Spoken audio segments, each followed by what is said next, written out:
So hello everyone, कैसे हैं आप सब लोग। I hope each and every one of you is doing absolutely good. My name is doctor Vipin Kumar Sharma और मैं आप सभी लोगों का तहे दिल से स्वागत करता हूं हमारे इस प्यारे से batch NEET ultimate crash course के अंदर, जहां पर आज हम लोग पढ़ने वाले हैं अबाउट ह्यूमन जीनोम प्रोजेक्ट। तो यहां पर ये जो टॉपिक है, सबसे पहली बात तो इसको एनसीईआरटी से वर्ड टू वर्ड पढ़ना बहुत जरूरी है। इसमें अगर आप नोट्स ना भी बनाएं और एनसीईआरटी के 2 पेजेस प्रिंट निकाल के एज इट इज अपने नोट्स में ऐड कर लें तो भी कोई खराबी नहीं है। लेकिन जब आप उन नोट्स को प्रिंट निकलवाएं तो प्लीज मेक श्योर कि आप एक पेज पर एक ही साइड प्रिंट निकलवा रहे हो। पीछे मैं आपको कुछ एक्स्ट्रा चीजें बताऊंगा जो कि मैकेनिज्म ओरिएंटेड है, जो कि कंसेप्चुअल है, वो आपको समझ में आ रही होंगी, उनको आप लिख सकते हो। क्योंकि ये जो टॉपिक है ये 90% डेटा बेस्ड टॉपिक है और इससे जो सवाल आते हैं वो भी डेटा बेस्ड ही आते हैं। यानी आपको कोई नंबर दे दिया जाएगा कि क्रोमोसोम नंबर 1 पे कितने जीन्स प्रेजेंट हैं, क्रोमोसोम नंबर Y पे कितने जीन्स प्रेजेंट हैं, एक एवरेज जीन का साइज हमारी बॉडी में क्या होता है, हमारे सेल में क्या होता है, कितने number of nitrogenous base pairs पाए जाते हैं हमारे डिप्लॉयड जीनोम के अंदर, आपको सारी चीजें पता लग जाएंगी ऑटोमेटिकली। तो एनसीईआरटी में डेटा तो गिवन है ही, उसको हमें याद ही करना है। तो आप यहां पर नोट्स बनाने पे बहुत ज्यादा फोकस ना करें, एनसीईआरटी पे रिलाय करें। लेकिन यहां पर जो मेथोडोलॉजीज हैं ऑफ ह्यूमन जीनोम प्रोजेक्ट वो बहुत ज्यादा जरूरी हैं। वहां पर आपको कुछ ऐसी चीजें सीखनी पड़ेंगी जो एनसीईआरटी में ठीक तरीके से नहीं दी हुई हैं। अब एनसीईआरटी क्योंकि एक बहुत कंसाइज किताब है, ये एक महासागर है, इसके एक शब्द में एक पूरे पेज का कॉन्सेप्ट भी हो सकता है। कभी कभी एनसीईआरटी आपको एक लाइन में कुछ ऐसी बात बोल के निकल जाएगी जिसको समझने के लिए हो सकता है आपको आधा घंटा भी देना पड़े। आज कुछ ऐसा ही होने वाला है। तो आराम से बैठ के सुनने पे ज्यादा फोकस करना, समझने पे ज्यादा फोकस करना। NCERT is itself a note as well as मेडिजी अगर आप ले लेते हैं तो वो भी अपने आप में एक नोट है। लिखने का काम यहां पर नहीं है, सारा काम खोपड़ी में कॉन्सेप्ट्स को घुसाने का है, जो कि मैं आपके साथ कर रहा हूंगा। अल्टीमेटली आप इस टॉपिक को आज कुछ अलग अंदाज में समझेंगे। सारे क्वेश्चंस आपसे बन रहे होंगे, चिल होकर के बैठिए, आराम से बैठिए और इस टॉपिक को एंजॉय करिए। बिकॉज अब जो दोनों टॉपिक्स बचे हैं, that is human genome project and DNA fingerprinting, NCERT की एक एक लाइन यहां पर आपसे काफी कुछ कहना चाहेगी और आप उसे एज अ स्टूडेंट डिकोड नहीं कर सकते। तो आपको यहां पर टीचर रिलायंस की बहुत ज्यादा जरूरत होती है, आपको अपने टीचर पे रिलाय करना ही होगा। तो let's start this very interesting topic, human genome project. लिखने पे फोकस नहीं करना है, एक आपका कंसेप्चुअल मैप है जो कि मैं आपको तैयार करवाऊंगा, वो आप बना सकते हैं, वो आप लिख सकते हैं। और एनसीईआरटी के भी अगर आप नोट्स बनाना चाहते हैं तो पॉइंटर वाइज सारी चीजें मैं आपको समझाऊंगा, काफी चीजें मैं आपको स्वयं भी लिखवा रहा हूंगा। तो ultimately you can write them down along with me. समझने का काम लेकिन ज्यादा है, तो उस पर फोकस करते हैं और इस लेक्चर को स्टार्ट करते हैं। सबसे पहली चीज जो हमें हमेशा समझ में आनी चाहिए, एज अ स्टूडेंट हमेशा याद रखिए कि अगर आप टॉपिक के नाम को डिकोड नहीं कर पा रहे तो कोई तो प्रॉब्लम है आपके साथ। आज हमें सीखना क्या है, ह्यूमन जीनोम प्रोजेक्ट के बारे में, जिसको अब से हम एचजीपी कहेंगे, जो कि इसका एकदम लीगल नाम है। कोई दिक्कत नहीं है अगर आप इसे एचजीपी कहते हैं तो। ह्यूमन का मतलब हम लोग खुद की बात कर रहे हैं, हम लोग यहां पर होमो सेपियंस की बात कर रहे हैं, मानव की बात कर रहे हैं हम लोग, राइट? हम लोग होमो सेपियंस की बात कर रहे हैं। जीनोम का मतलब क्या होता है, ये बहुत ही ज्यादा जरूरी टर्म है दोस्त। जीनोम का मतलब क्या होता है? जीनोम का मतलब कितना ओवरऑल डीएनए कंटेंट है आपके हैप्लॉइड क्रोमोसोम्स के अंदर। यानी अगर आपकी बॉडी में हर सेल के अंदर, जो कि डिप्लॉयड सेल है, 46 क्रोमोसोम्स होते हैं, तो 23 क्रोमोसोम्स में, यानी हैप्लॉइड सेट ऑफ क्रोमोसोम्स में, haploid set of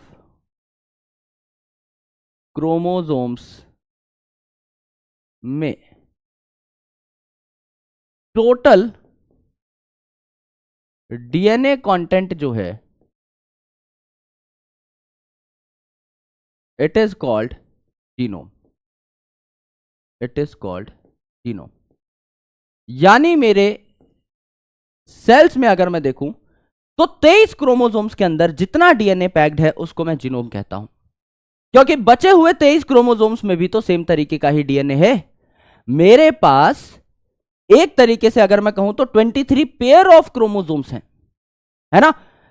chromosome number जो 1 है उसकी 2 कॉपीज है मेरे पास। एक क्रोमोसोम नंबर 1 फादर से आया मेरे पास, एक मदर से आया, तो दोनों है तो क्रोमोसोम नंबर 1 ही, तो सीक्वेंस ऑलमोस्ट सिमिलर रहेगा। एक क्रोमोसोम नंबर 1 की ही मैं स्टडी कर लेता हूं। सिमिलरली क्रोमोसोम नंबर 2 जो है उसकी 2 कॉपीज है मेरे पास, तो मैं एक की स्टडी कर लेता हूं। क्रोमोसोम नंबर 3 की 2 कॉपीज है मेरे पास, एक की स्टडी कर लेता हूं। तो ओवरऑल 23 पेयर ऑफ क्रोमोसोम्स में से मुझे कितनों की स्टडी करनी पड़ी? सिर्फ 23 की। मैं एक सेट की स्टडी कर लूंगा, एक स्टडी स्किप कर दूंगा। सेकेंडली, अगर आप देखें तो ह्यूमंस में सेक्स क्रोमोसोम 2 अलग अलग टाइप के होते हैं, एक्स और वाई। अगर मैं फीमेल की बात करूं तो दोनों सेक्स क्रोमोसोम XX होते हैं, और अगर मैं मेल की बात करूं तो दोनों सेक्स क्रोमोसोम्स डिफरेंट होंगे, एक्स और वाई होंगे। यानी अगर आप मुझे कहें कि मुझे ह्यूमन का टोटल जीनोम काउंट करना है, टोटल जीनोम की स्टडी करनी है, तो कितने जीनोम्स, कितने क्रोमोसोम्स पे मेरे को रिसर्च करनी पड़ेगी? 24 क्रोमोसोम्स पे। क्यों? 22 तो मेल और फीमेल के अंदर एकदम सेम है, उनमें से 22 सीधे सीधे उठा लूंगा। मेल में होते हैं एक्स और वाई, फीमेल में होता है सिर्फ एक्स, तो एक्स कॉमन है, एक उसको उठा लूंगा 23 हो गए, एक वाई को उठा लूंगा 24 हो गए। यानी अगर मैं टोटल जीनोम की बात करता हूं, research should be done on how many chromosomes? Research shall be done on total 24 chromosomes. कोई आपसे पूछ ले कि इंसान की सारी इंफॉर्मेशन अगर आपको पता करनी है तो कितने क्रोमोसोम पे रिसर्च करी जाए, आप उनको कहिए भाई 24 क्रोमोसोम पे रिसर्च करी जाए। 22 तो आपके कॉमन ही है फीमेल में और मेल में, यानी 22 तो आपके क्या है? ऑटोसोम्स ही है। प्लस मेल में क्या है आपका? एक्स भी है, वाई भी है, और फीमेल में आपका क्या है? सिर्फ एक्स है, जो कि यहां पर ऑलरेडी इंक्लूड हो चुका है। यानी 22 ऑटोसोम्स जो मेल और फीमेल में कॉमन है, एक एक्स क्रोमोसोम जो मेल और फीमेल में कॉमन है, और एक वाई क्रोमोसोम जो सिर्फ और सिर्फ मेल के अंदर है। अगर इन 24 क्रोमोसोम की मैं स्टडी कर लेता हूं तो मान लीजिए मैंने ह्यूमन में पाए जाने वाले हर क्रोमोसोम की स्टडी कर ली है। इसके अलावा कोई क्रोमोसोम ह्यूमन में थोड़ी पाया जाता है, या तो ऑटोसोम्स पाए जाएंगे, या एक्स पाया जाएगा, या वाई पाया जाएगा। इसके अलावा कोई क्रोमोसोम नहीं होता, तो हम 24 क्रोमोसोम पे मैक्सिमम रिसर्च कर सकते हैं, है ना? इतने की हमको जरूरत है जिससे कि हम पूरे जीनोम को अच्छे तरीके से समझ चुके। और यहां पर this is a project. Project कोई छोटी मोटी चीज नहीं होती। जैसे हम स्कूल में प्रोजेक्ट बनाते हैं तो हमेशा जी जान लगाते हैं। एक आपको कंप्लीट टॉपिक दिया जाता है और उस पर आप प्रोजेक्ट रिपोर्ट तैयार करते हैं, या कोई मॉडल बना के ले जाते हैं, या कोई साइंटिफिक एक्सपेरिमेंट तैयार करके ले जाते हैं, जैसा कि साइंस एग्जीबिशंस के दौरान होता है। सिमिलरली अगर ये ह्यूमन के जीनोम से रिलेटेड प्रोजेक्ट है, इसमें ह्यूमन के जीनोम से रिलेटेड जितनी इंफॉर्मेशन है वो सारी की सारी हमको डिकोड करनी होगी। ये एक बहुत बड़ा प्रोजेक्ट है, इसीलिए इस HGP को, इसीलिए इस ह्यूमन जीनोम प्रोजेक्ट को क्या कहा गया? एक मेगा प्रोजेक्ट कहा गया। कि भैया ये कोई छोटा मोटा प्रोजेक्ट नहीं है, ये कोई हमारे स्कूल की प्रोजेक्ट फाइल नहीं है। इसको कंप्लीट होने में 13 साल का टाइम लगने वाला था, एस्टिमेटेड। कब से कब तक का? 13 साल का वक्त लगने वाला था, 1990 से लेकर के, और आपका 2003 तक का वक्त लगने वाला था। ये एक मेगा प्रोजेक्ट था, तो जाहिर सी बात है इसमें काफी सारी चीजें हमें ऐसी पता लगने वाली थी जो कि फर्स्ट टाइम हो रही थी, और ये महंगा प्रोजेक्ट भी था, इसीलिए भी इसको मेगा प्रोजेक्ट कहा गया। दोस्तों हमें अच्छे तरीके से पता है कि ह्यूमन के सेल के अंदर अगर आप देखें तो कितने नाइट्रोजनस बेसिस पाए जाते हैं। अगर आप देखें तो 3.3 into 10⁻⁹ base pairs are found in every cell of human. Correct? Every cell of human. अब मुझे इनका सीक्वेंस पता लगाना है। ये जो आपके 3.3 इंटू 10⁻⁹ यानी इसको अगर मैं आसान करके लिखूं तो ये जो 3.3 बिलियन, ये जो 3.3 अरब बेस पेयर्स है, इनका मुझे सीक्वेंस पता लगाना है। क्या मैं इनका सीक्वेंस पता लगाना चाहूंगा? नहीं, बेवकूफी होगी। क्यों? मैं 3.3 बिलियन बेस पेयर्स की जगह सिर्फ 3.3 बिलियन बेसिस का, नाइट्रोजनस बेसिस का सीक्वेंस पता लगा लूंगा, और दूसरा स्ट्रैंड तो मैं खुद बना ही सकता हूं। यानी अगर देखो भाई, यहां पर एक आपका स्ट्रैंड है डीएनए का 5 प्राइम टू 3 प्राइम। अगर ये मुझे पता लग जाए कि इसके ऊपर लिखा हुआ है ATGC ATA CGC ATCG, अगर ये लिखा हुआ है तो क्या मैं दूसरा स्ट्रैंड खुद ब खुद तैयार नहीं कर सकता? क्या मैं ए के सामने टी नहीं लगा दूंगा, टी के सामने ए नहीं लगा दूंगा, जी के सामने सी नहीं लगा दूंगा, सी के सामने जी नहीं लगा दूंगा, ए के सामने टी नहीं लगा दूंगा, टी के सामने ए नहीं लगा दूंगा? लगा दूंगा। यहां टी लगा दूंगा, यहां जी लगा दूंगा, यहां सी लगा दूंगा, यहां जी लगा दूंगा, यहां टी लगा दूंगा, यहां ए लगा दूंगा, यहां जी लगा दूंगा, यहां सी लगा दूंगा। करेक्ट है जी, एकदम करेक्ट है। तो मैं क्या ये दोनों के दोनों स्ट्रैंड पता लगाऊं इतना पैसा खर्च करके, या फिर मैं नॉर्मल बेस पेयरिंग कॉन्सेप्ट को यूज करूं, एक स्ट्रैंड में पता लगाऊं पैसा खर्च करके और दूसरा तो मैं घर पे ही तैयार कर लूंगा? अगर आप एक बच्चे को भी ये सिखा करके बैठा दोगे कि ए के बगल में टी लगा देना, सी के बगल में जी लगा देना, तो वो भी आपका दूसरा स्ट्रैंड तैयार करके दे देगा। तो हम सिर्फ सीक्वेंस पता करते हैं एक सिंगल स्ट्रैंड का।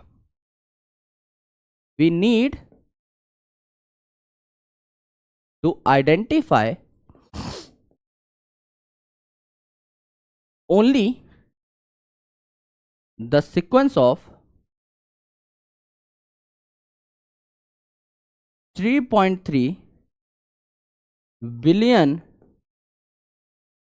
nitrogenous bases. Correct? Other strand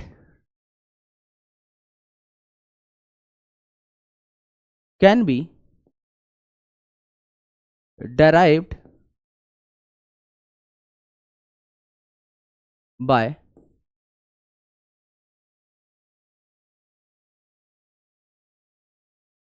complementarity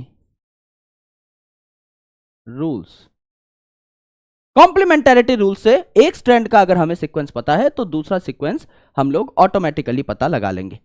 यहां पर मैंने एक शब्द इस्तेमाल किया, we need to identify the sequence of 3.3 billion nitrogenous bases, यानी ह्यूमन जीनोम प्रोजेक्ट का जो मेन काम था, जो मेन प्रोटोगेटिव था कि किस लिए हमने प्रोजेक्ट स्टार्ट किया है, वो था ह्यूमन जीनोम की sequencing.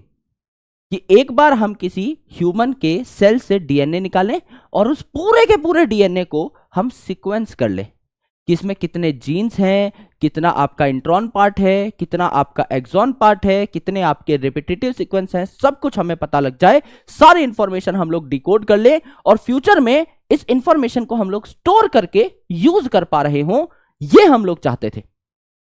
That's why we started this human genome project. क्योंकि अगर आप देखें तो हम सब के अंदर जो कोडिंग पार्ट है, क्या वो सेम है? क्या मेरे अंदर जैसा इंसुलिन बनता है वैसा ही सेम इंसुलिन आपके अंदर बनता है? जी सर, बनता है। इंसुलिन क्या है? एक प्रोटीन है। जी सर, एक प्रोटीन है। अगर आपकी बॉडी में और मेरी बॉडी में एक प्रोटीन सेम बन रहा है तो उस प्रोटीन के अमीनो एसिड्स का सीक्वेंस सेम होगा? बिल्कुल सेम होगा, तभी तो प्रोटीन सेम बना। अगर उस प्रोटीन के अमीनो एसिड का सीक्वेंस सेम है तो आरएनए भी सेम रहा होगा जिससे वो प्रोटीन बना है। बिल्कुल सही बात है सर। अगर आपका आरएनए भी सेम है, इसका मतलब डीएनए भी सेम रहा होगा, डीएनए का जो टेम्पलेट स्ट्रैंड है वो भी सेम रहा होगा। एकदम सही बात है सर। यानी आपके इंसुलिन का जीन और मेरे इंसुलिन का जीन 100% सिमिलर है। क्या मैं ये बात क्लेम कर सकता हूं? कर सकते हो सर। क्या आपका हेक्सोकाइनेस का जीन और मेरा हेक्सोकाइनेस का जीन, वो जो डीएनए सीक्वेंस है, क्या वो 100% सिमिलर है? क्या मैं ये कह सकता हूं? बिल्कुल कह सकते हो सर। तो आप में और मुझ में डिफरेंस कहां है? आप में और मुझ में जो डिफरेंस है, दैट लाइज इन इंट्रॉन्स। एक ऐसा पार्ट जो कोई प्रोटीन नहीं बना रहा, क्योंकि इंट्रॉन तो नॉन कोडिंग पार्ट था। एक ऐसा पार्ट डीएनए का जो कि जीन नहीं है, जो कि आगे चल के आरएनए प्रोटीन नहीं बना रहा, लेकिन फिर भी डीएनए का एक बहुत बड़ा हिस्सा है। इसे हम बेसिकली किस में यूज करते हैं? In making different variations. क्योंकि अब ये जो नॉन कोडिंग पार्ट है, इसका हमारी बॉडी के फंक्शन पे बहुत ज्यादा इफेक्ट नहीं पड़ेगा, क्योंकि जीन्स तो आपके अंदर और मेरे अंदर सेम है, कोडिंग पार्ट तो आपके अंदर और मेरे अंदर सेम है, तो हम एक तरीके का काम कर सकते हैं। लेकिन जो इंट्रॉन है, इनमें जो थोड़े बहुत चेंजेस आते हैं ना, इसकी वजह से आप अलग हो और मैं अलग हूं। और आपको जान के हैरानी होगी कि फिर भी आपका और मेरा डीएनए 99.9% सिमिलर है। हम सबका डीएनए 99.9% सिमिलर है, क्योंकि इतना बड़ा डीएनए है, इतने सारे नाइट्रोजनस बेसिस हैं। आप देखिए कि 0.1% भी अगर मैं डिफरेंस कर दूं अलग अलग पोजीशंस पे तो हम लोग डिफरेंट हो जाएंगे। आराम से देखिए भाई, मैंने क्या बताया आपको, 3.3 इंटू 10⁻⁹ हमारे पास बेस पेयर्स हैं। ये हो गया आपका 100% DNA of a cell, correct. अगर मैं कहूं 99.9% आपका सेम है डीएनए, सिर्फ 0.1% डिफरेंट है, यानी कि इसका 1000वां हिस्सा जो है सिर्फ ये हमारा सिमिलर है, दैट विल बी 0.1%। काट दो भाई, 1000 को क्या लिख सकते हो, 1000 को प्यार से 10⁻³ लिख सकते हो, यहां से ये काट दो, कितना हुआ 0.1% भी कितना हो गया भाई, 0.1% हो गया 3.3 इंटू 10⁻⁶। ये कितना हो गया 3.3 इंटू 10⁻⁶, यानी आपका 3.3 मिलियन बेस पेयर, यानी आपका 33 लाख बेस पेयर के आसपास अभी भी आप में और मुझ में डिफरेंस है। और ये एक बहुत बड़ा नंबर है भाई। आपके सेल में एक छोटी सी म्यूटेशन आ जाती है जिसको हम पॉइंट म्यूटेशन कहते हैं, उसकी वजह से हमारी बॉडी में बहुत बड़े बड़े चेंजेस हो जाते हैं। आप और मैं तो इतनी पोजीशंस पे डिफरेंट हैं, तो जाहिर सी बात है आप और मैं कई चीजों में अलग अलग होंगे, लेकिन ये जो आपकी वेरिएशन वाली पोजीशंस हैं, दे आर यूजुअली इंट्रॉन्स, जो कि आपकी नॉन कोडिंग होती हैं। इसलिए आप और मैं सेम एंजाइम बना पाते हैं, सेम प्रोटीन्स बना पाते हैं, लेकिन फिर भी हमारे अंदर डिफरेंस है, क्योंकि हम इन नॉन कोडिंग पोजीशंस पे थोड़ा बहुत डिफरेंस शेयर कर रहे होते हैं। करेक्ट है भाई, एकदम करेक्ट है। अब ये जो ह्यूमन जीनोम प्रोजेक्ट है, इसको हम लोगों ने क्या बोला, इस ह्यूमन जीनोम प्रोजेक्ट को हम लोगों ने क्या बोला, मेगा प्रोजेक्ट बोला। It's called a mega project. HGP was a mega project, क्योंकि इसके गोल बहुत बड़े बड़े थे।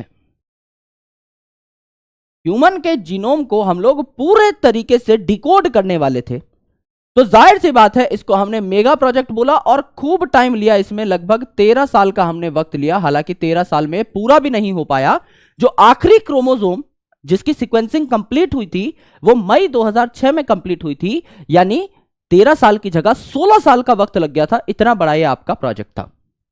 और यहां पर अगर आप कॉस्ट देखें तो हम लोगों ने क्या देखा था कि ह्यूमन जीनोम प्रोजेक्ट में हमने कहा ह्यूमन के एक सेल का पूरा जीनोम हम लोग डिकोड करेंगे, 3 बिलियन नाइट्रोजनस बेसिस का सीक्वेंस हम लोग पता लगाएंगे। 3 बिलियन नाइट्रोजनस बेसिस का सीक्वेंस हम लोग पता लगाएंगे, करेक्ट। यहां पर अगर आप देखें तो एक नाइट्रोजनस बेस को सीक्वेंस करने की जो कीमत आ रही थी ह्यूमन जीनोम प्रोजेक्ट में, वो आ रही थी $3। तो 3 बिलियन अगर आप नाइट्रोजनस बेसिस को सीक्वेंस करने की बात करते हैं तो आपका कितनी कॉस्ट आ जाएगी $3 के हिसाब से, 3 बिलियन इंटू 3, 9 बिलियन US आपकी कॉस्ट आ जाएगी। 9 बिलियन US आपकी कॉस्ट आ जाएगी। 9 अरब रुपए आपकी कॉस्ट आ जाएगी। आज के हिसाब से अगर आप देखें तो अराउंड 72,000 करोड़ रुपए, 72,000 करोड़ INR कैश में। इतना पैसा आपको चाहिए to complete this project as of now. अगर आज आप इस प्रोजेक्ट को करना चाहें, इतना पैसा आपको चाहिए, 72,000 करोड़ रुपए। इसीलिए यहां पर आपको काफी सारी बड़ी एजेंसीज का सहारा भी लेना पड़ा, जैसे कि आपका national institute of health, that is NIH, national institute of health, that is NIH। इसके अलावा आपका US department of energy, US department of energy. बाद में और लोगों ने भी आकर के इस प्रोजेक्ट में पैसा लगाने के बारे में सोचा। और किन किन ने सोचा पैसा लगाने के बारे में? वेलकम ट्रस्ट UK या लंदन, तो वेलकम ट्रस्ट यूके वालों ने भी इसमें पैसा डाला, एज वेल एज अगर आप देखें यहां पर तो काफी सारी और कंट्रीज ने भी, जैसे कि जापान, जर्मनी, फ्रांस, चाइना, इन्होंने भी आगे से आकर के इस प्रोजेक्ट में कोलैबोरेट करने का सोचा। तो काफी सारे कोलैबोरेटर्स यहां पर हो गए इस प्रोजेक्ट के लिए, क्योंकि बहुत बड़ा प्रोजेक्ट था। हमारे एक सेल में कितना डेटा होता है दोस्त? हमारा एक सेल कितना डेटा कंटेन करता है ये मैं आपको बताता हूं। अगर हमारे सेल में प्रेजेंट डीएनए के सीक्वेंस को आप किताबों में नोट करने लग जाएं, तो अगर आप इस डेटा को किताबों के फॉर्मेट में स्टोर करने लग जाएं, तो एक बुक जिसमें 1000 पेजेस हैं, जो कि काफी मोटी बुक हो गई, और हर पेज पे 1000 लेटर्स हैं, एवरी पेज हैज 1000 लेटर्स, जो कि बहुत ज्यादा हो गए। एवरी पेज हैज 1000 लेटर्स, जो कि काफी ज्यादा हो गए। तो ऐसी कितनी बुक लग जाएंगी हमको हमारे एक सेल का डेटा स्टोर करने में? लगभग 3300 किताबें, यानी एक पूरी की पूरी लाइब्रेरी बन जाएगी आपके एक सेल के डेटा से। इतना ज्यादा डेटा हमारा एक सेल स्टोर करता है। इतना डीएनए का डेटा हमारे एक पर्टिकुलर सेल के अंदर होता है, यह हमें सीखना है। सेकेंडली, यहां पर यह जो डेटा है इसको सिर्फ हमें कलेक्ट नहीं करना, इसको अच्छे से स्टोर भी करना है कंप्यूटर्स के अंदर, और इसको फ्यूचर में चल के यूज भी करना है, यानी इस डेटा को रिट्राइव भी करना है। समझ लीजिए मेरे पास आज कोई इंपॉर्टेंट वीडियोस हैं, 10-12 इंपॉर्टेंट वीडियोस हैं, लेट्स से जेनेटिक्स की।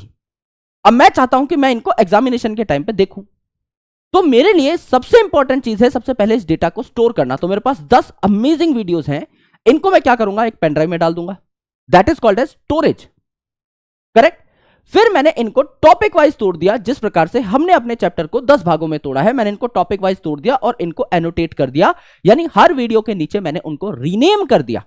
कंप्यूटर पे ऑप्शन आता है फाइल्स को रीनेम करने का, आपने रीनेम कर दिया, आपने डाला लेक्चर 1 जो है वो है आपका स्ट्रक्चर ऑफ डीएनए, लेक्चर 2 जो है वो है आपका आरएनए वर्ल्ड, लेक्चर 3 है वो है इंट्रोडक्शन टू जेनेटिक मटेरियल, चौथा है आपका फिर सेंट्रल डॉगमा रेप्लिकेशन, फिर है ट्रांसक्रिप्शन, फिर ट्रांसलेशन, फिर genetic code and so on. आपने क्या कर दिया, एक पूरा का पूरा एनोटेशन डाल दिया कि लेट्स से आपको जेनेटिक कोड पढ़ना है तो आप लेक्चर 7 पे ही जाओगे, किसी और लेक्चर पे नहीं जाओगे। तो आपने अपना काम आसान कर दिया, टारगेटिंग बोलते हैं इसको। तो मैंने डेटा स्टोर किया, उसको एनोटेट किया, एंड अब मुझे जिस दिन जरूरत होगी, मेरे पास स्टोर डेटा है, पेन ड्राइव में कंप्यूटर पे लगाऊंगा और अपना मन चाही वीडियो देखना मैं शुरू कर दूंगा। That is called as data retrieval, कि मैंने डेटा स्टोर जिस दिन के लिए किया था उस दिन मेरे को मेरा डेटा काम तो आए। तो मुझे यहां पर 3 चीजें करनी होती हैं, यहां मुझे 3 चीजें करनी होती हैं, डेटा स्टोरेज, डेटा प्रोसेसिंग। मुझे अगर कंपेयर करना है 2 ऑर्गेनिजम्स के डेटा को, तो मैं प्रोसेस भी कर पाऊं कंप्यूटर सॉफ्टवेयर से, मैं कंपैरिजन भी कर पाऊं। तो यहां कंपैरिजन लिख लो फॉर इजी अंडरस्टैंडिंग। 2 ऑर्गेनिज्म के डीएनए को मुझे कंपेयर करना है तो कंपैरिजन भी कर सकता हूं। And analysis, comparison he analysis हो गया। और लिख लो भैया रेट्राइवल। रेट्राइवल मतलब डेटा मैं रिडीम कर रहा हूं, यूज कर रहा हूं। जिस दिन मुझे उस डेटा की जरूरत है उस दिन मैं उस डेटा का इस्तेमाल कर पा रहा हूं। तो पहला काम है स्टोरेज, दूसरा है प्रोसेसिंग या एनालिसिस, और तीसरा है आपका क्या, रेट्राइवल। ये तीनों चीजें मुझे करनी आनी चाहिए। ये तीनों चीजें क्या हो जाते हैं, मेरे गोल्स हो जाते हैं एचजीपी के, ह्यूमन जीनोम प्रोजेक्ट के, कि मैं इंसान के एक सेल में जितना भी डेटा है उसको कंप्यूटर में स्टोर कर पाऊं। मुझे किसी दिन किसी और इंसान या किसी और ऑर्गेनिज्म से अगर ह्यूमन को कंपेयर करना हुआ तो मैं कंपेयर कर पाऊं, यानी प्रोसेसिंग या एनालिसिस कर पाऊं। और तीसरा, मैंने वहां एनोटेशंस कर रखे हैं, मैंने एग्जैक्टली लिख रखा है कि ये वाला जो फ्रेगमेंट है ये इंसुलिन बनाता है, ये वाला फ्रेगमेंट हेक्सोकाइनेज बनाता है, ये वाला फॉस्फोफ्रक्टोज काइनेज बनाता है। मुझे एग्जैक्टली पता है कि कौन सा सीक्वेंस किस काम आ रहा है। I have already done annotation.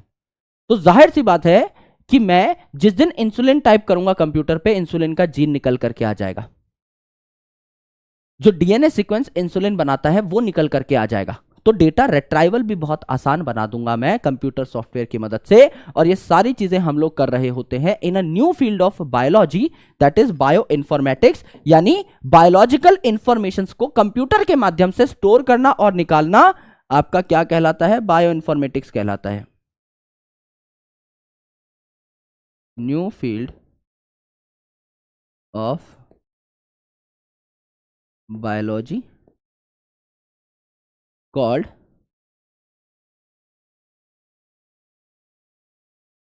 Bio informatics.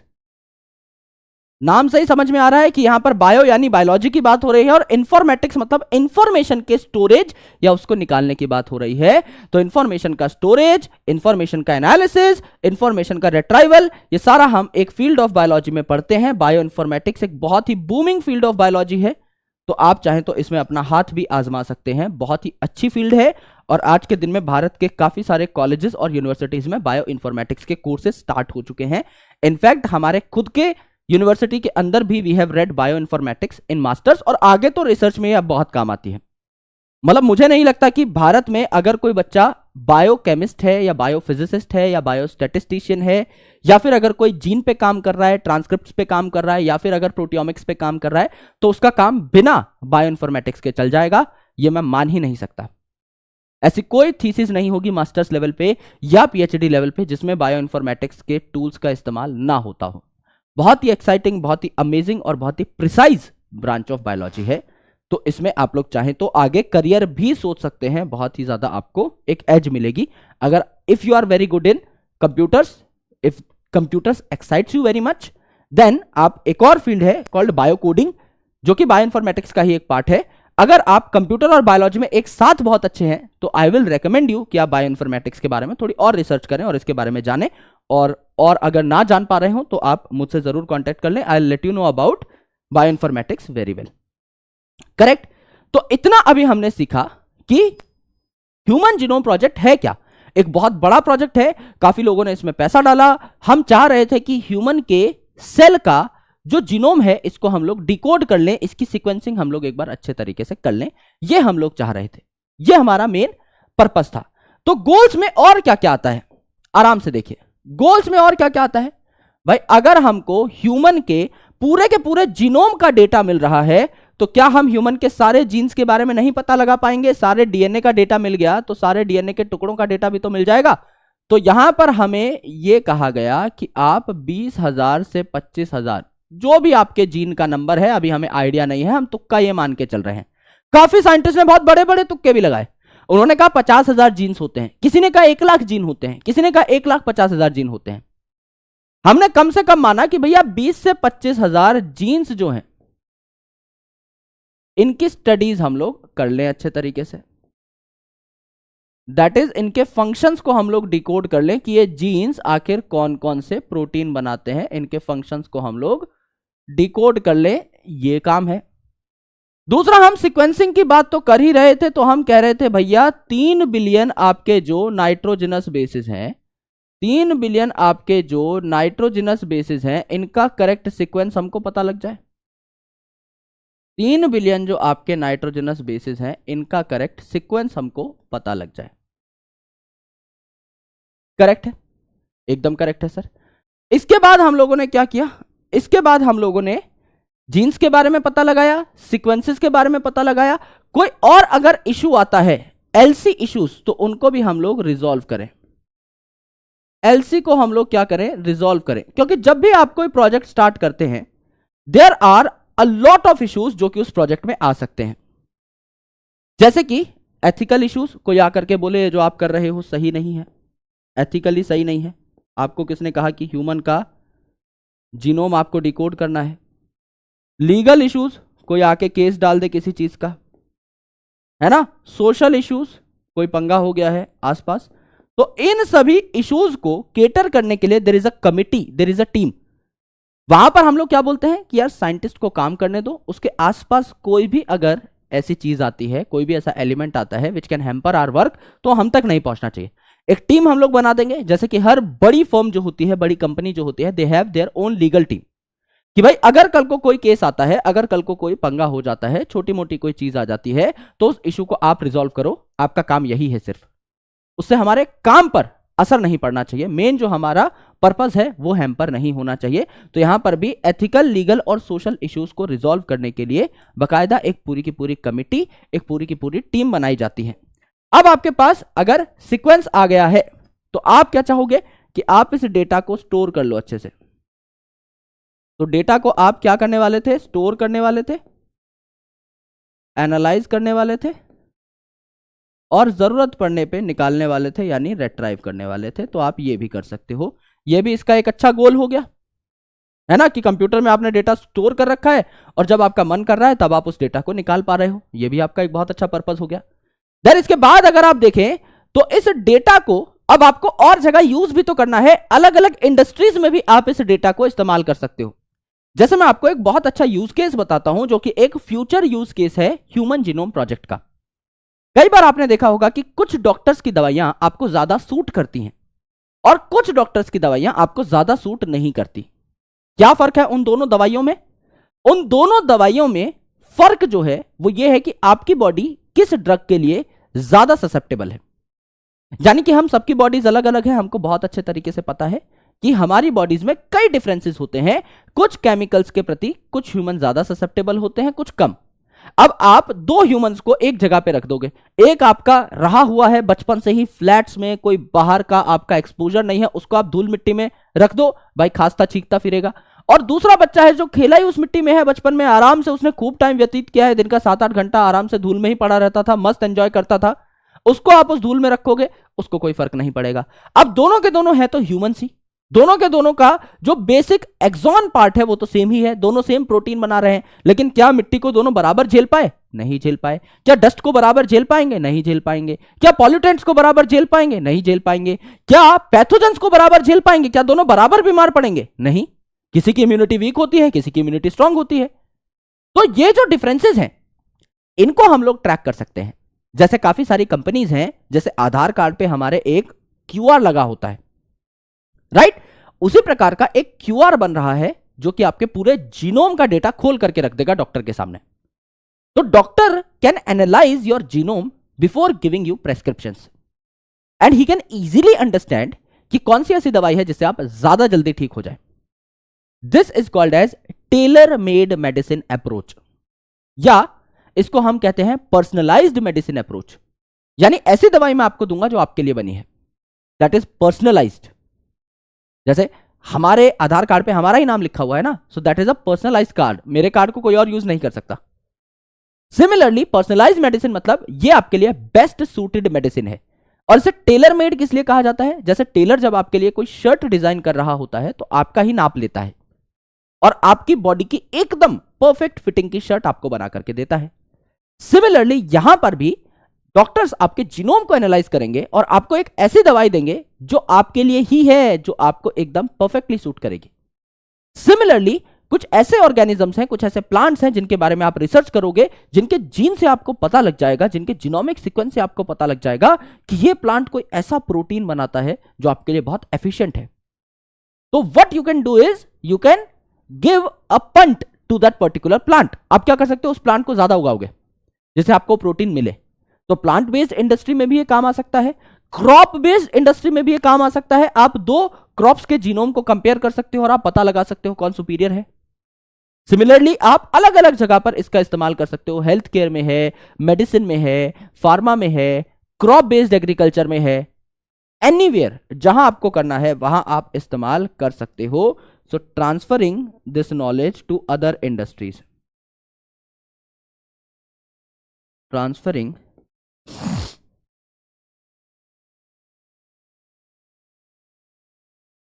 this knowledge to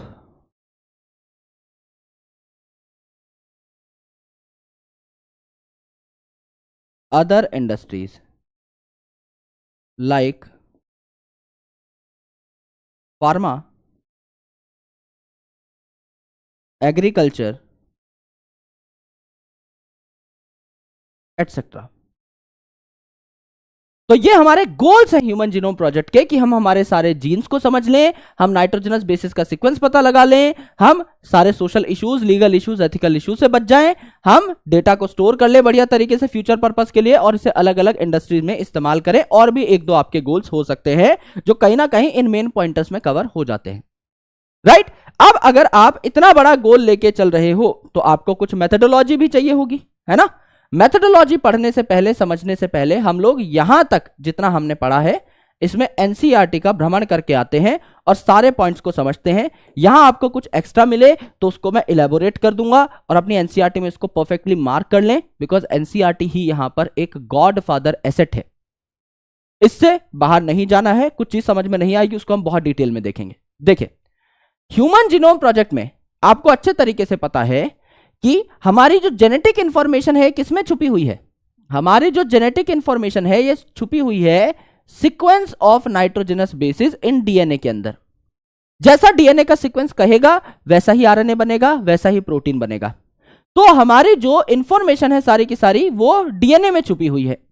तो अगर दो इंडिविजुअल्स अलग अलग हैं, अगर दो इंडिविजुअल डिफरेंट हैं, तो हम ये कह सकते हैं कि आपके डीएनए सीक्वेंसेस भी जो है इन दोनों ऑर्गेनिजम्स के, ये भी डिफरेंट रहते होंगे फॉर श्योर। एटलीस्ट कुछ प्लेसेस पे कहीं ना कहीं डिफरेंस होगा, लेकिन डिफरेंस होगा जरूर। कोई दो ऑर्गेनिज्म जो है उनका जेनेटिक मटेरियल एकदम 100% सिमिलर नहीं हो सकता, राइट। यहां पर अगर आप देखें तो आपको क्या करना है, आपको डीएनए सीक्वेंसेस को डिटरमाइन करना है। आप ह्यूमन का एक सेल निकालेंगे, उससे पूरा का पूरा डीएनए निकालेंगे और उसके सीक्वेंस को आप क्या कर लेंगे, आप डिकोड कर लेंगे। कैसे करेंगे ये मैं आपको अगली स्लाइड में बता रहा हूंगा जब हम methodology of human genome project पढ़ेंगे। तो एक मेगा प्रोजेक्ट था जो 1990 में स्टार्ट हुआ था और 13 साल चलने वाला था, यानी 2003 में कंप्लीट होने वाला था। तो it's a mega project. Mega project क्योंकि इसमें पैसा भी खूब लग रहा था भैया। 3 बिलियन नाइट्रोजनस बेसिस का आपको सीक्वेंस पता लगाना है और एक नाइट्रोजनस बेस के सीक्वेंस को पता लगाने में आपका $3 खर्च होता है। तो टोटल कितने पैसे खर्च हुए, 9 बिलियन US$ खर्च हुए, यानी लगभग 72,000 करोड़ रुपए खर्च हुए। आपका $1 80 रुपए का अगर आप मान के चलते हैं आज के हिसाब से। तो अगर आप इस डेटा को स्टोर करते हैं किताबों के फॉर्म में, एक सेल के डेटा को अगर आप स्टोर करते हैं किताबों के फॉर्म में, तो आपको एक ऐसी किताब जिसमें 1000 पेज होते हैं और हर पेज पे 1000 लेटर्स होते हैं, ऐसी 3300 किताबें लग जाएंगी। तब आप ह्यूमन का सारा डेटा यहां पर स्टोर कर पाओगे। एक सेल का डेटा स्टोर करने के लिए पूरी की पूरी लाइब्रेरी चाहिए, राइट। तो हम लोगों को क्या चाहिए, कंप्यूटेशनल डिवाइसेस चाहिए, यानी सरल भाषा में कहूं तो कंप्यूटर चाहिए जिसमें हम ह्यूमन के डीएनए के डेटा को स्टोर करेंगे, जरूरत पड़ने पर रिट्राइव करेंगे और एनालाइज करेंगे। तीनों चीजें हम लोग देख चुके हैं। तो एक बहुत नई फील्ड ऑफ बायोलॉजी में हम लोग कर रहे होते हैं, which is called as bioinformatics, जहां हम कंप्यूटर का इस्तेमाल करके सारा डेटा निकाल रहे होते हैं। तो अभी तक तो हमारा कोई पॉइंट नहीं छूटा।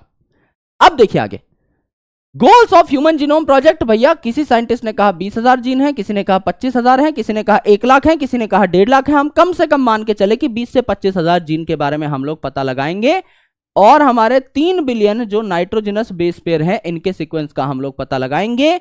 इस इंफॉर्मेशन को ठीक से स्टोर करेंगे, इस इंफॉर्मेशन को ठीक से एनालाइज करेंगे, इस इंफॉर्मेशन को ठीक से रिट्राइव करेंगे और इसको अदर सेक्टर और इंडस्ट्री जैसे कि फार्मा, एग्रीकल्चर, इन सब में भेजेंगे। और एलसी इश्यूज यानी एथिकल, लीगल और सोशल इश्यूज को भी हम लोग केटर करेंगे, यानी इसमें भी कोई पॉइंट नहीं छूटा। स्टोरेज, एनालिसिस और रिट्राइवल हमने सेम जगह पर ही लिख दिया था। तो ऐसा नहीं है कि आपको 6 के 6 पॉइंट एज इट इज याद करने पड़ते हैं, नहीं। अगर आप इनको समझ पा रहे हो तो जनरल आपके जो गोल्स हैं वो एकदम सेम रहेंगे। These are the goals of HGP. तो अभी तक हमारा कोई पॉइंट छूटा नहीं है, जो कि एक बहुत अच्छी बात है। अब देखिए, ये जो प्रोजेक्ट था 13 साल का मेगा प्रोजेक्ट था, 1990 से लेकर के आपका 2003 तक खत्म होने वाला था। यूएस के डिपार्टमेंट ऑफ एनर्जी ने, नेशनल इंस्टीट्यूट ऑफ हेल्थ यानी एनआईएच ने इसमें पार्टिसिपेट किया। आगे चल के वेलकम ट्रस्ट जो है यूके का यानी लंदन का, ये भी इसका एक मेजर पार्टनर बना। Other than that Japan, France, Germany and China जैसे देश भी जो है ये यहां पर आए। ज्यादातर काम जो है आपका 2003 में खत्म हो गया। एक क्रोमोसोम आपका बचा था जो मैंने आपको बताया कि मई 2006 में उसकी सीक्वेंसिंग कंप्लीट हुई थी। तो कहने को 2003 में कंप्लीट हो जाना चाहिए था और ज्यादातर हो भी गया था, लेकिन 2006 तक थोड़ा बहुत काम और चलता रहा। अब यहां पर हम लोग डायग्नोज कर सकते हैं, अलग अलग बीमारी को ट्रीट कर सकते हैं और होने से भी बचा सकते हैं। आगे चल के ये कुछ हमारे गोल्स और हो सकते हैं, राइट। हमने कई नॉन ह्यूमन ऑर्गेनिजम्स के बारे में भी स्टडी करी। भाई बीमारी होने से आप कैसे बचा सकते हो, कैसे पहचान सकते हो? एक ह्यूमन का डीएनए है, उसमें आपने पूरी की पूरी कोडिंग कर रखी है। यानी समझ लीजिए आपने मेरा, जो कि एक स्वस्थ ह्यूमन बीइंग है जिसको कोई जेनेटिक डिसऑर्डर नहीं है, आपने मेरा डीएनए का सीक्वेंस लिया। समझ लीजिए ह्यूमन जीनोम प्रोजेक्ट में मैंने ही पार्टिसिपेट किया था, हालांकि मैं उस टाइम पे पैदा नहीं हुआ था। मान लेते हैं कि मेरा जो डीएनए है वो सीक्वेंस किया गया। अब मेरी बॉडी में जितने भी जीन्स हैं उन सबका करेक्ट सीक्वेंस आपके पास आ गया, इंसुलिन का करेक्ट सीक्वेंस आपके पास आ गया। अब कोई ऐसा इंडिविजुअल जिसका मेरे पास अर्ली एम्ब्रियोनिक डेटा है, उसको मैं कंपेयर करता हूं मेरे डीएनए के साथ, और कंप्यूटर सॉफ्टवेयर से मुझे पता लग जाता है कि कौन कौन सा जीन है जिसमें नए पैदा होने वाले इंडिविजुअल में गड़बड़ हो सकती है, कहां कहां म्यूटेशन है। जैसे मेरा इंसुलिन का जीन और इस बच्चे के इंसुलिन का जीन अगर सेम नहीं निकला, इसका मतलब इसके में कहीं ना कहीं गड़बड़ है, एक आधे पॉइंट पे म्यूटेशन हो रखी है। तो ये बच्चा अगर पैदा हो जाता है तो करेक्ट इंसुलिन नहीं बना पाएगा। तो इस बच्चे के अर्ली एम्ब्रियोनिक स्टेज में ही हम लोग जेनेटिक इंजीनियरिंग करके इसका इंसुलिन का जीन करेक्ट कर सकते हैं, जिससे इसको आगे प्रॉब्लम ना हो। तो आप डिटेक्ट भी कर सकते हो, आप करेक्ट भी कर सकते हो। यह ह्यूमन जीनोम प्रोजेक्ट की महिमा थी। This is the critical most advantage of human genome project, क्योंकि अब आपको हर जीन की इंफॉर्मेशन मिल चुकी है। अब किसी भी इंडिविजुअल को आप अगर कंपेयर करेंगे एक स्टैंडर्ड ह्यूमन से, तो आपको पता लग जाएगा कि दूसरे वाले में कहां कहां गड़बड़ी है, कहां कहां म्यूटेशंस हैं, कहां कहां दिक्कत होने के चांसेस हैं। तो अल्टीमेटली आप उसे करेक्ट कर पा रहे होगे, आप कुछ मेजर्स ले पा रहे होगे। That's why human genome project पे इतना पैसा खर्च किया गया। अदरवाइज 9 बिलियन US$ आप समझ सकते हैं एक बहुत बड़ा अमाउंट है। इतना पैसा कोई यूं ही खर्च नहीं करता, क्योंकि इसके फ्यूचर प्रोस्पेक्ट्स बहुत बड़े थे। इसीलिए कोई भी डिपार्टमेंट यहां पर पैसे खर्च करने में कतराया ही नहीं और दिल खोल के यहां पर पैसे खर्च किए गए। ठीक है, कई नॉन ह्यूमन ऑर्गेनिजम्स के डीएनए सीक्वेंसेस को भी आपने यहां पर देखा, जिनका हेल्थ केयर में, एग्रीकल्चर में हम लोग इस्तेमाल कर सकते हैं। जैसे अलग अलग क्रॉप्स का मैंने बताया, राइट, है ना। जैसे कि एनर्जी प्रोडक्शन में भी कौन सा ऑर्गेनिज्म बढ़िया बायोफ्यूल बना सकता है, उससे रिलेटेड जीन किसमें है। एनवायरमेंटल रेमिडिएशन यानी कौन सा है जो कि आपका पॉल्यूशन को घटा सकता है, कौन सा ऐसा ऑर्गेनिज्म है जो पॉल्यूटेंट्स को खा सकता है, उनको मेटाबोलाइज कर सकता है, उनको डाइजेस्ट कर सकता है। ये सारी चीजें हम लोगों ने सीखना शुरू किया। फॉर एग्जाम्पल हमने काफी सारे बैक्टीरिया के जीनोम को डिकोड किया। किसके बैक्टीरिया को हमने सबसे पहले डिकोड किया होगा? ऑब्वियसली इकोलाई को, कि सबसे कॉमन है, सबसे ज्यादा यूज किया जाता है, तो उसके जीनोम को डिकोड किया। फंगस में सबसे ज्यादा यूज होता है ईस्ट, इसको डिकोड किया। जब हम डेवलपमेंटल बायोलॉजी पढ़ रहे होते हैं कि एक ऑर्गेनिज्म में डेवलपमेंट कैसे होती है, जाइगोट से एम्ब्रियो कैसे बनता है और आगे वो कैसे डेवलप होता है, तो इसमें हम सिनोरेप्टाइटिस एलिगेंस की बात करते हैं। ये एक एस्केलमिंथ है, एक free living non pathogenic nematode है, यानी कि ये आपका बीमारी कॉज नहीं करता है। तो ये सिनोरेप्टाइटिस को भी हम लोग पढ़ते हैं। ड्रोसोफिला है जो कि सबसे ज्यादा कॉमनली यूज्ड इंसेक्ट है, जिसे फ्रूट फ्लाई कहते हैं, और आपका मॉर्गन साहब ने इसको खूब यूज किया। प्लांट में अगर आप देखें तो सबसे कॉमनली आप क्या उगाते हैं? राइस उगाते हैं। अरेबिडोप्सिस थैलियाना प्लांट में डेवलपमेंट बायोलॉजी पढ़ने के लिए सबसे इंपॉर्टेंट है। एनिमल्स में क्या है? सिनोरेप्टाइटिस एलिगेंस। ये जो है इनको भी सीक्वेंस किया गया है। और भी कई ऑर्गेनिज्म है, आज के दिन में तो किसी को छोड़ा ही नहीं, चींटी से लेके हाथी तक सबके सीक्वेंसेस कर लिए हैं हमने और सबको बायोइन्फॉर्मेटिक टूल्स पे स्टोर कर दिया है। और ये डेटा फ्रीली अवेलेबल भी है, यानी आप भी हाथी का सीक्वेंस अगर निकालना चाहो तो निकाल सकते हो अपने कंप्यूटर पे बैठ के, एकदम फ्रीली एक्सेसिबल है, राइट। और आज के दिन में ये जो चीजें हैं ये और ज्यादा फास्ट भी हो गई हैं और ज्यादा बेहतर भी हो गई हैं। तो यहां पर हम लोगों ने क्या किया दोस्त? यहां पर हम लोगों ने ह्यूमंस के अलावा और भी कई सारे ऑर्गेनिजम्स को सीक्वेंस किया। तो इसके बारे में थोड़ा सा और लिख लेते हैं कि हमने कौन कौन से और ऑर्गेनिजम्स को सीक्वेंस किया है, किन किन के जेनेटिक मटेरियल को हमने सीक्वेंस किया है, ये हम लिख लेते हैं। Some non human organisms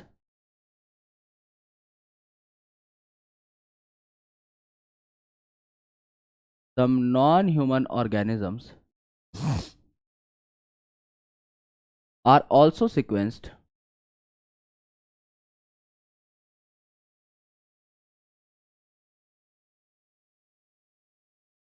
by HGP। इनके डीएनए को भी HGP या जीनोम प्रोजेक्ट से, ह्यूमन जीनोम प्रोजेक्ट तो सिर्फ ह्यूमन के लिए हो गया, बाय डीएनए सीक्वेंसिंग। हम लोगों ने जीनोम प्रोजेक्ट के अंदर अलग अलग प्रोजेक्ट्स हमने चलाए अलग अलग ऑर्गेनिजम्स के लिए, और उसमें इनको हम लोगों ने सीक्वेंस किया। फॉर एग्जाम्पल अगर आप प्रोकैरियोट्स की बात करें तो सबसे कॉमन प्रोकैरियोट कौन सा है आपका? ई कोलाई, यानी आपका बैक्टीरिया। तो बैक्टीरिया में आपका कौन सा हो गया सबसे कॉमन? E coli. करेक्ट है? करेक्ट है सर। दूसरा क्या हो गया भैया? बैक्टीरिया के बाद अगर आप देखें तो ईस्ट हो गया, जो कि सबसे कॉमन आपका फंगस है, सबसे सिंपलेस्ट फंगस है, यूनिसेलुलर, तो इसको सबसे ज्यादा यूज किया जाता है क्योंकि यूकैरियोट है। इसके बाद अगर आप देखें तो आपका फंगस के बाद क्या आता है? प्लांट आता है। तो प्लांट्स में आपने क्या किया? राइस किया, जो कि कॉमन है, और डेवलपमेंटल बायोलॉजी पढ़ने के लिए आप यूज करते हैं Arabidopsis thaliana. Arabidopsis thaliana, right, to study developmental biology.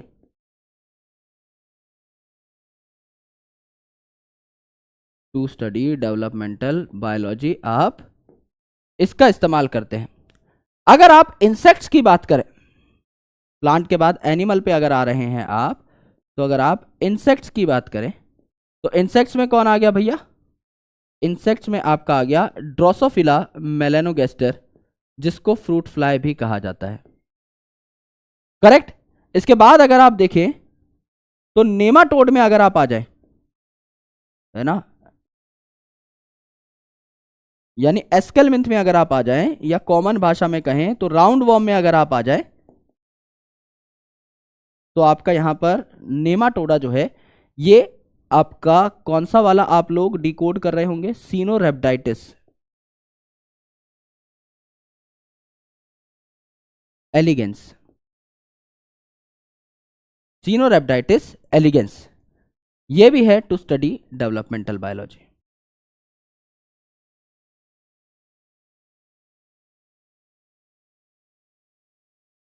To study developmental biology ये भी आपको देखने को मिलता है।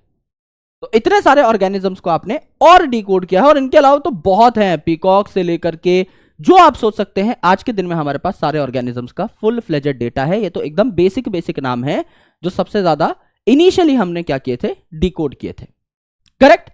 ये जो नेमाटोड है, ये जो सिनोरेप्टाइटिस एलिगेंस है, इसकी दो खास बातें हैं। एक तो ये फ्री लिविंग है, तो किसी ऑर्गेनिज्म पे डिपेंड नहीं करता, है ना। तो ये क्या है? नॉन पैरासिटिक है, फ्री लिविंग है, अकेला अकेला रहता है, तो किसी और ऑर्गेनिज्म को हार्म नहीं करता, किसी और पे एज अ पैरासाइट ग्रो नहीं करता। तो इसको आप लोग आराम से एनिमल्स में डेवलपमेंटल बायोलॉजी स्टडी करने के लिए समझते हैं। Now methodologies of HGP. अब मुझे अपने डीएनए का सीक्वेंस पता लगाना है। लेट्स से मैं खुद पे ही रिसर्च कर रहा हूं, तो यहां पर क्या है? सबसे पहले एक ह्यूमन जो है हमने सिलेक्ट किया। तो यहां पर हमने क्या सिलेक्ट कर लिया? ह्यूमन सिलेक्ट कर लिया। ये एक ह्यूमन है, करेक्ट, ये मैं हूं लेट्स से। ये जो ह्यूमन है इसका हम क्या करेंगे भैया? ये जो ह्यूमन है इसका हम लोग डीएनए निकाल लेंगे। ये जो ह्यूमन है इसका हम लोग डीएनए निकाल लेंगे। तो डीएनए निकालने से पहले क्या निकालेंगे? सेल निकालेंगे। तो हम क्या करेंगे? आइसोलेट अ सेल। सबसे पहले इसका एक सेल निकाला। सेल निकालने के बाद इस सेल में से बाकी सारे बायोमोलिक्यूल्स अलग कर दिए, यानी आरएनए, प्रोटीन, लिपिड सब अलग कर दिया। तो isolate DNA from this cell. अब ये जो डीएनए है ये तो भैया खूब लंबा होगा, लंबा है री भाई, लंबा। ये तो डीएनए बहुत लंबा होगा। आपको पता है हमारे एक सेल में 2.2 मीटर लंबा डीएनए होता है, तो ये तो बहुत लंबा डीएनए हो गया, राइट। अब ये जो बहुत लंबा सा डीएनए है, इसको हम लोग क्या कर रहे होंगे, ये जो लंबा सा डीएनए है इसको हम लोग क्या कर रहे होंगे, इसके हम लोग छोटे छोटे टुकड़े कर रहे होंगे, यानी इसको हम लोग रेस्ट्रिक्शन एंजाइम से काट रहे होंगे। और ये जो डीएनए है इसको हम अलग अलग रेस्ट्रिक्शन एंजाइम से भी काट सकते हैं, जिससे इसके ओवरलैपिंग फ्रेगमेंट्स बने। कैसे होता है ये मैं आपको समझाता हूं। देखिए, इसको हम क्या करेंगे, रेस्ट्रिक्शन एंजाइम से काट देंगे, क्योंकि इस पूरे डीएनए की सीक्वेंसिंग तो हम एक साथ नहीं कर सकते, बहुत बड़ा हो जाएगा। तो हम इसको क्या करेंगे, इसके छोटे छोटे टुकड़े बनाएंगे, रेस्ट्रिक्शन एंजाइम से इसको कट करेंगे। अगर रेस्ट्रिक्शन एंजाइम से इसको कट करेंगे तो इसके छोटे छोटे टुकड़े बन जाएंगे, छोटे छोटे छोटे छोटे छोटे छोटे छोटे छोटे छोटे छोटे टुकड़े बन जाएंगे। करेक्ट है जी, बहुत छोटे छोटे टुकड़े बन गए, यानी हमारे यहां पर क्या बन गए, स्मॉल फ्रेगमेंट्स ऑफ डीएनए बन गए। In small fragments of DNA को हम लोग क्या कर सकते हैं, in small fragments of DNA को हम लोग क्या कर सकते हैं जी, आसानी से सीक्वेंस कर सकते हैं। क्यों? क्योंकि उस टाइम पर जो सीक्वेंसिंग का मेथड हम लोग यूज करते थे, आज जमाना बहुत बदल गया है। आज आपका डीएनए अगर मैं आइसोलेट करूं तो उसका पूरा सीक्वेंस बताने में मुझे 1-2 दिन भी नहीं लगेंगे, बिकॉज अब हम यूज करते हैं एनजीएस मेथड, जिसको हम बोलते हैं नेक्स्ट जनरेशन सीक्वेंसिंग, जो कि सुप्रीमली फास्ट है। उस टाइम पर हम लोग यूज करते थे फ्रेडरिक सेंगर साहब का दिया हुआ एक मेथड, जो कि साइंटिस्ट के नाम पर ही है, जिसको सेंगर सीक्वेंसिंग कहा जाता था। तो सेंगर साहब ने डीएनए की सीक्वेंसिंग के लिए प्लस प्रोटीन में अमीनो एसिड की सीक्वेंसिंग के लिए कुछ मेथड तैयार किए थे, जो 1000 नाइट्रोजनस बेस से बड़े टुकड़े को सीक्वेंस नहीं कर सकते थे। उसकी एक लिमिटेशन थी, अगर आप इससे बड़े टुकड़े को सीक्वेंस कर देते हो तो एरर्स आने स्टार्ट हो जाएंगे, यानी आपको 100% असलियत में नहीं पता लगेगा कि इसका असली सीक्वेंस क्या था। थोड़े बहुत उसमें चेंजेस आएंगे जो कि हम अफोर्ड नहीं कर सकते यार। हम यहां पर एक एक म्यूटेशन से आदमी की जान चली जाती है, आप कह रहे हो कि 99% फ्रीक्वेंस उससे ही कर दो, है ना, आपका इफेक्टिवनेस से नहीं, 100% इफेक्टिवनेस हमको चाहिए। तो हम छोटे छोटे टुकड़े कर देंगे कई। अब ये छोटे छोटे जो टुकड़े हैं इनको हम 2 महारथियों में भेज देते हैं। ठीक है, इन महारथियों का नाम क्या है, ये है एक बैक्टीरिया, ये है एक बैक्टीरिया, और इस बैक्टीरिया में है भैया खुद का डीएनए, जिसको हम कहते हैं न्यूक्लियोइड। मानते हो, मेन डीएनए है इसका न्यूक्लियोइड। करेक्ट। सिमिलरली ये जो बैक्टीरिया है इसके साथ हम लोग लगा देते हैं क्या, ये जो बैक्टीरिया है इसकी जगह हम लोग लगा देते हैं यहां पे ईस्ट, और ईस्ट में भी होता है अपना खुद का डीएनए, ईस्ट में भी होता है अपना खुद का डीएनए। सिंस ये यूकैरियोटिक है तो इसमें लीनियर डीएनए बनाया, ये प्रोकैरियोटिक है तो इसमें सर्कुलर डीएनए बनाया। अब देखो, ये जो आपका यहां पर बैक्टीरिया है, क्या इसमें प्लाज्मिड भी होते हैं? यस सर, कई प्लाज्मिड हो सकते हैं, बिल्कुल। क्या कुछ बैक्टीरिया में 100 प्लाज्मिड भी हो सकते हैं एक ही बैक्टीरियल सेल के अंदर? हो सकते हैं सर। क्या ये जो ईस्ट है इसमें खुद के प्लाज्मिड होते हैं? यस सर, हम लोग पढ़ते नहीं हैं लेकिन होते हैं, इसको ईस्ट प्लाज्मिड कहा जाता है, होते हैं। ठीक है, अब हम क्या करेंगे, ये जो टुकड़े हैं, ये जो टुकड़ा है इसको मैंने लिया और एक अलग बैक्टीरिया के प्लाज्मिड्स में डाल दिया। अब ये प्लाज्मिड जो है आपको पता है they are autonomously replicating double stranded circular DNA, यानी इनको मेन डीएनए से इजाजत लेने की जरूरत नहीं है। आप खुद सोच के देखो यार, ये मेन डीएनए है, समझ लो यहां लगा देता मैं ये वाला टुकड़ा, यहां लगा देता मेन डीएनए के साथ, जब मेन डीएनए अपनी कॉपी बनाएगा तभी इस टुकड़े की कॉपी बनेगी। यानी एक अच्छे खासे टाइम में एक डीएनए के टुकड़े की सिर्फ 2 कॉपीज बनी, यानी समझ लो ये बैक्टीरिया 20 मिनट में डिवाइड करता है, तो 20 मिनट में इस एक डीएनए के टुकड़े को मैंने यहां पर डाला था, इसकी 2 कॉपीज बनी। क्या ये बहुत अच्छा नंबर है? सुनने में अच्छा लगता है बट नहीं।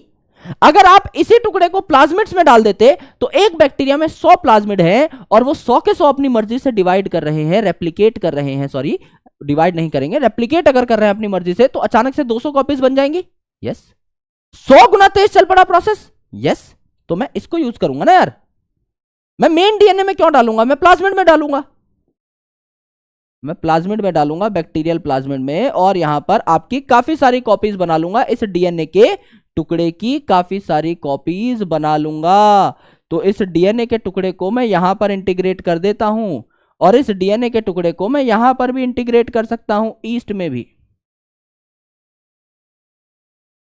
है ना, यहां भी इंटीग्रेट कर सकता हूं।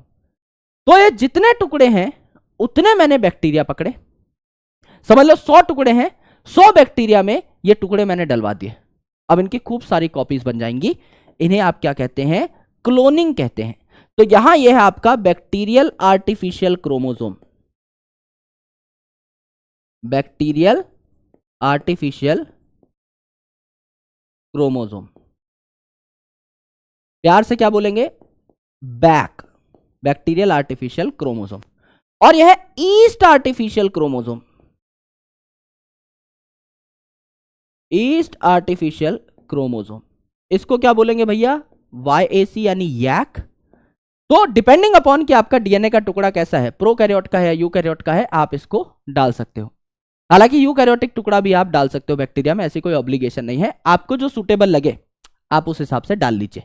ईस्ट में डालोगे कम प्लाज्मिड होते हैं कंपैरेटिवली बैक्टीरिया के कंपैरिजन में, कम आपके क्या बनेंगे यहां पर? कॉपीज बनेंगी। बैक्टीरिया में कई ऐसे बैक्टीरिया हैं जिनमें खूब प्लाज्मिड्स होते हैं, जैसा मैंने बताया हंड्रेड्स ऑफ प्लाज्मिड्स भी हो सकते हैं, तो ज्यादातर बैक ही यूज किया जाता है। तो बैक और यैक को यूज करो, अपने टुकड़ों की मल्टीपल कॉपीज बना लो, जिसे हम कहते हैं क्या? क्लोनिंग, जिसे हम कहते हैं क्लोनिंग। खूब सारे यहां पर टुकड़े बन गए, इनके क्लोन्स बन गए, and this is also called as amplification.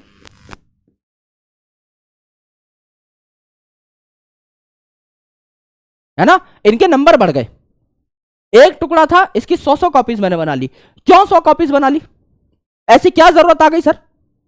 मेरे भाई आराम से सुनना, ये कॉन्सेप्ट अगर समझ गए ना, जिंदगी झिंगा लाला हो जाएगी। इसका मतलब आप बहुत जीनियस हो, है ना। आराम से सुनिएगा क्योंकि बहुत लॉजिकल चीज है भाई। समझ लीजिए मैंने अपने डीएनए के 100 टुकड़े कर दिया। अभी थोड़ी देर के लिए साइज वाइज भूल जाते हैं। समझ लीजिए मेरा डीएनए ऐसा है जिसमें 1 लाख नाइट्रोजनस बेसिस है। 1 लाख नाइट्रोजनस बेसिस के मैंने 100 टुकड़े कर दिए हजार नाइट्रोजनस बेसिस के। बात समझ में आई? मेरे पास 100 टुकड़े हैं। अगर मेरे पास ये एक ही टुकड़ा है, इसकी एक ही कॉपी है मेरे पास, इसकी एक ही कॉपी है, इसकी एक ही कॉपी है, ऐसे सिर्फ 100 ही टुकड़े हैं मेरे पास अलग अलग। अगर इसको सीक्वेंस करने में मुझसे गलती हो गई तो आगे का पूरा सीक्वेंस गलत हो जाएगा ऑटोमेटिकली। ये जो डीएनए का सीक्वेंस है, it is actually like a puzzle. मैं 100 मेरे जो डीएनए के टुकड़े हैं इनको अलग अलग सीक्वेंस करूंगा और फिर इनको जोड़ करके एक पजल बना दूंगा, कंप्लीट पजल बना दूंगा। जैसे रेलगाड़ी के डब्बे हैं, एक के बाद एक के बाद एक के बाद एक के बाद एक के बाद एक जुड़ता गया और पूरी रेलगाड़ी बन गई। अब यहां पर यह सीक्वेंस है, इसकी मेरे पास एक ही कॉपी है। मैंने इसको समझ लीजिए क्लोन कराया ही नहीं, मेरे पास एक ही कॉपी है। इसमें गलती हो गई एक नाइट्रोजनस बेस पेयर में। भाई आगे के सीक्वेंस का तो कबाड़ा हो गया ना। पूरा डीएनए का सीक्वेंस जो, उसमें भी एक गलती चली गई। इसमें कोई गलती नहीं, दूसरे वाले में मैंने अच्छे से सीक्वेंस कर दिया। तीसरे में कोई गलती नहीं हुई, प्यार से सीक्वेंस कर दिया। चौथे में कोई गलती नहीं हुई, प्यार से सीक्वेंस कर दिया। पांचवें में फिर गलती हो गई। तो इस गलती को होने से कैसे रोके? हम इसको बार बार कंफर्म करते हैं कि यह गलती ना हो, कि हमने सीक्वेंस सही से बनाया है या नहीं। So what we use to do is कि समझ लीजिए हमारा ये जो सीक्वेंस है, करेक्ट सीक्वेंस, ये है आपका ATGC ATAA CCGC ATAC। ये है मेरा करेक्ट सीक्वेंस, कंप्लीट सीक्वेंस। ये है मेरा कंप्लीट सीक्वेंस। ये है मेरा एकदम कंप्लीट सीक्वेंस, करेक्ट। अब मैंने इसको क्या किया, अलग अलग आपका एंडोन्यूक्लियस से काटा। जब इनके क्लोन बन गए ना, इनको मैंने फिर अलग अलग एंडोन्यूक्लियस से काटा। समझ लीजिए एक एंजाइम है जो इस डीएनए के 2 टुकड़े कर देता है और एक एंजाइम है जो इस डीएनए के 3 टुकड़े कर देता है। अब मैं इनको सबको सीक्वेंस करूंगा। तो जब इस एंजाइम ने टुकड़ा किया, यहां पर पिंक वाले ने जब टुकड़ा किया, तो इस डीएनए के 2 टुकड़े हो गए। पहला टुकड़ा जो क्या है, ये आपका बना ATGC ATAAA। दूसरा टुकड़ा जो है ये क्या बना, ये बना CCGC ATAC। करेक्ट है जी, एकदम करेक्ट है। दूसरा मैंने इस एंजाइम से कटवाया, तो इससे कितने टुकड़े बने? 1 2 3। पहला टुकड़ा क्या बना? ATGCA। दूसरा टुकड़ा क्या बना? TAAACCGC। तीसरा टुकड़ा क्या बना?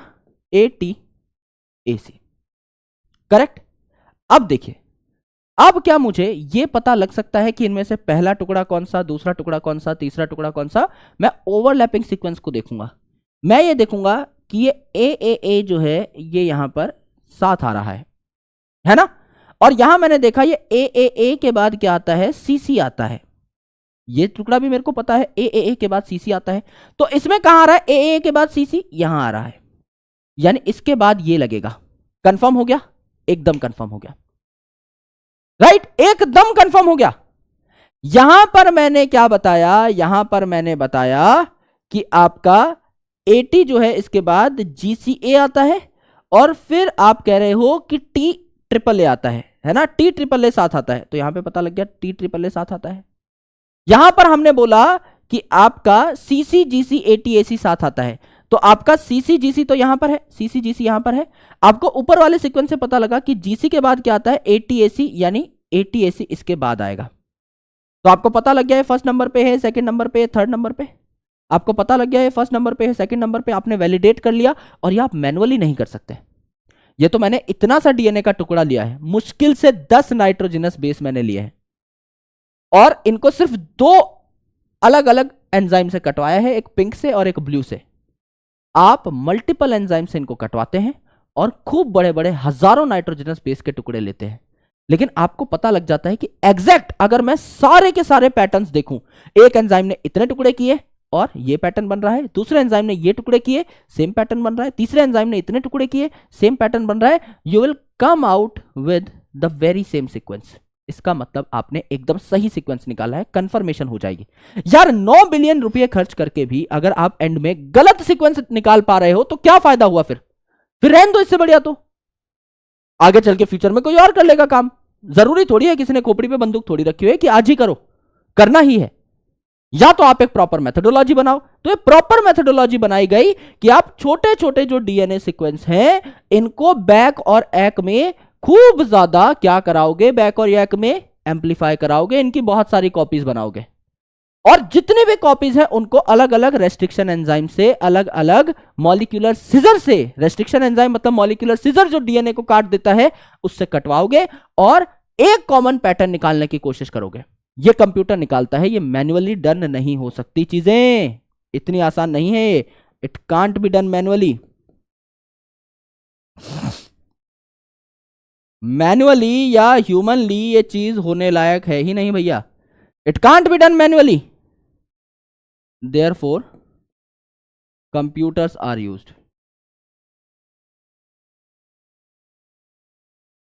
Therefore computers are used, computers का इस्तेमाल किया जाता है। करेक्ट? ये है आपकी पूरी मेथोडोलॉजी एचजीपी की।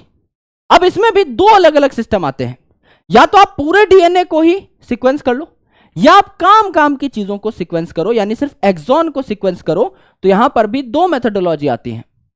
एक मेथोडोलॉजी को हम क्या कहते हैं? एक मेथोडोलॉजी को हम लोग कहते हैं expressed sequence tags.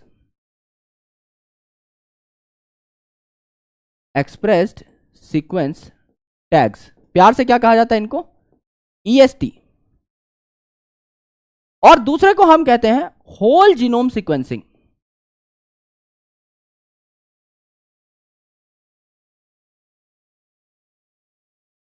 Whole genome sequencing, WGS, और सीक्वेंस एनोटेशन। यहां पर आप पूरे डीएनए की सीक्वेंसिंग कर रहे हो तो आप एनोटेशन कर दोगे, कौन सा एक्सॉन है, कौन सा इंट्रॉन है, कौन किस काम आ रहा है, कौन सा जीन क्या बनाता है, सारी चीजें आप लिख दोगे। तो एक्सप्रेस सीक्वेंस टैग्स में आप ओनली एक्सॉन्स को सीक्वेंस करेंगे, ओनली एक्सॉन्स और कोडिंग पार्ट, नाम ही है एक्सप्रेस्ड सीक्वेंस टैग। तो ऐसा डीएनए का पार्ट जो खुद को एक्सप्रेस कर पाए, ओनली एक्सॉन्स और coding part of DNA is sequenced, यानी ऐसा डीएनए का पार्ट जो अपने आप को आरएनए में कन्वर्ट कर सकता है या आरएनए के बाद प्रोटीन में भी कन्वर्ट कर सकता है। आरएनए तो एटलीस्ट बनाए ही बनाए, उसको हम कहेंगे expressed sequence tag. Whole genome sequencing मतलब, होल का मतलब होता है कंप्लीट, तो कंप्लीट जीनोम यहां पर सीक्वेंस किया जा रहा है। आपका इंट्रॉन प्लस एक्सॉन दोनों के दोनों ही सीक्वेंस किए जा रहे हैं, मतलब जो डीएनए सामने आ गया उसको हम लोगों ने सीक्वेंस कर दिया। इसे कहा जाता है ब्लाइंड अप्रोच, अंधाधुंध जो सामने आया, एक सेल में जितना डीएनए है सारा ही सीक्वेंस कर डाला। इसे हम कहते हैं सीक्वेंस एनोटेशन ऑल्सो, है ना। फंक्शन एंड नेम या प्रॉपर्टीज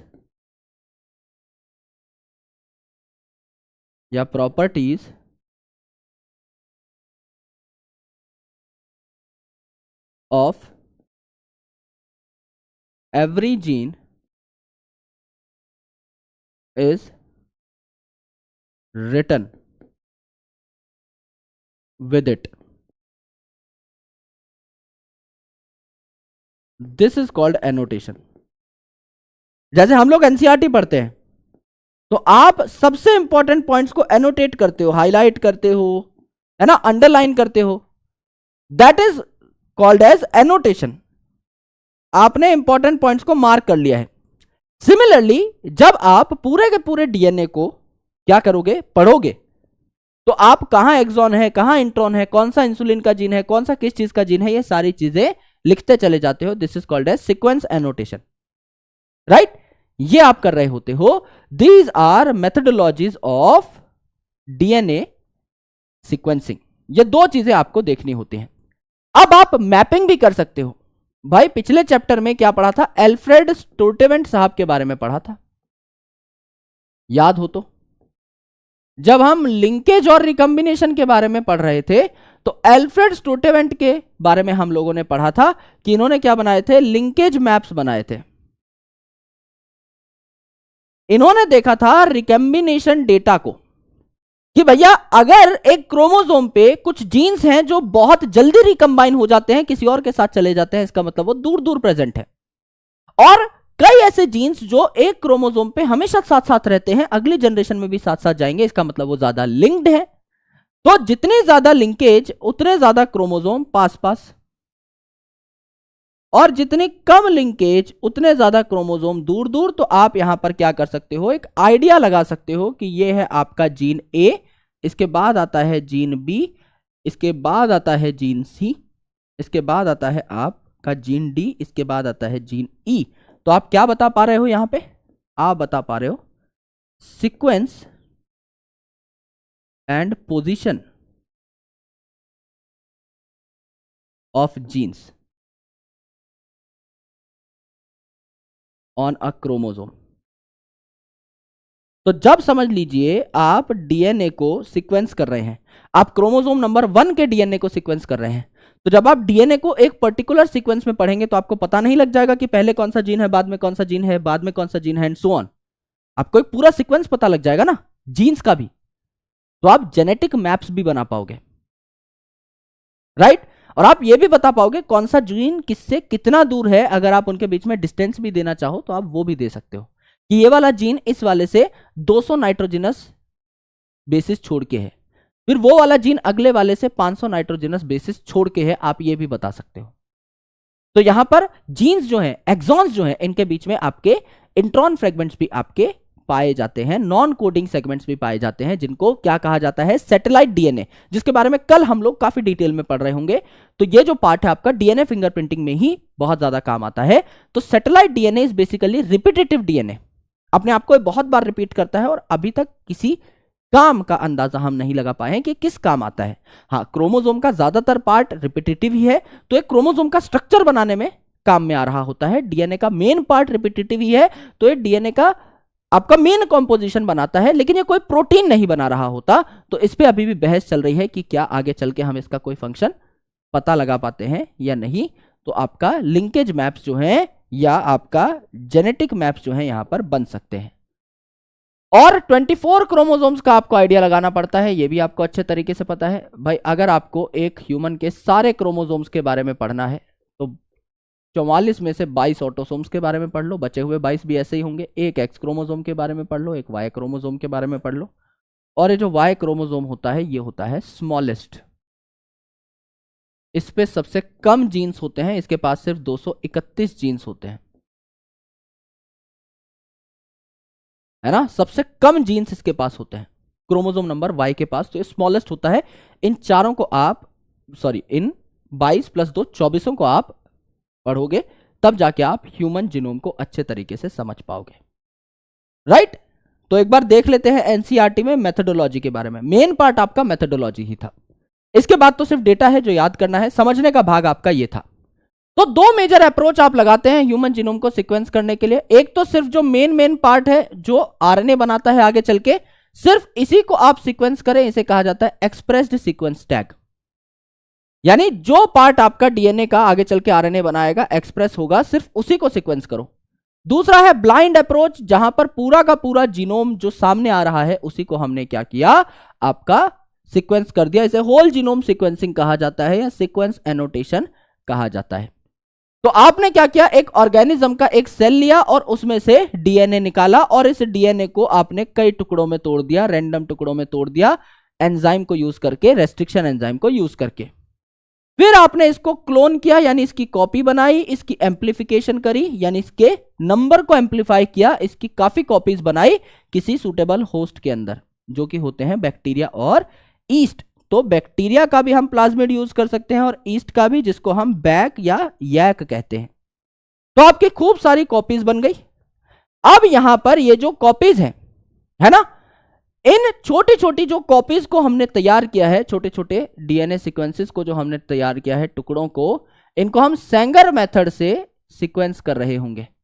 सेंगर साहब ने ही डीएनए की सीक्वेंसिंग के लिए एज वेल एज आपका प्रोटीन्स के अंदर अमीनो एसिड सीक्वेंसिंग के लिए मेथड तैयार किए थे। तो Sengar sequencing was the earliest technology जो कि यूज हुई थी आपकी यहां पर ह्यूमन जीनोम प्रोजेक्ट में। तो कुछ ओवरलैपिंग रीजन्स होते हैं, जैसा मैंने आपको बताया। अब ये बात आप नॉर्मली नहीं समझ सकते थे, जो मैंने आपको पजल बना के दिखाया कि अलग अलग रेस्ट्रिक्शन एंजाइम से काटने के बाद आपके किस फॉर्मेट में जुड़ते हैं डीएनए के टुकड़े, वो एक ही आपका कॉमन पैटर्न बनाएंगे। कंप्यूटर से आप उस पैटर्न को पता लगा सकते हो, जिससे आप कंफर्म कर पाओ कि सही पैटर्न बना है या नहीं।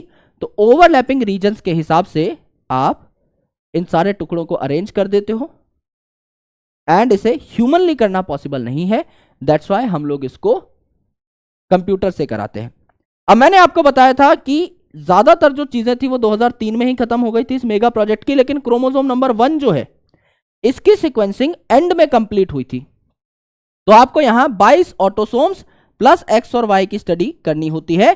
क्रोमोसोम नंबर 1 की स्टडी मई 2006 में कंप्लीट हुई थी।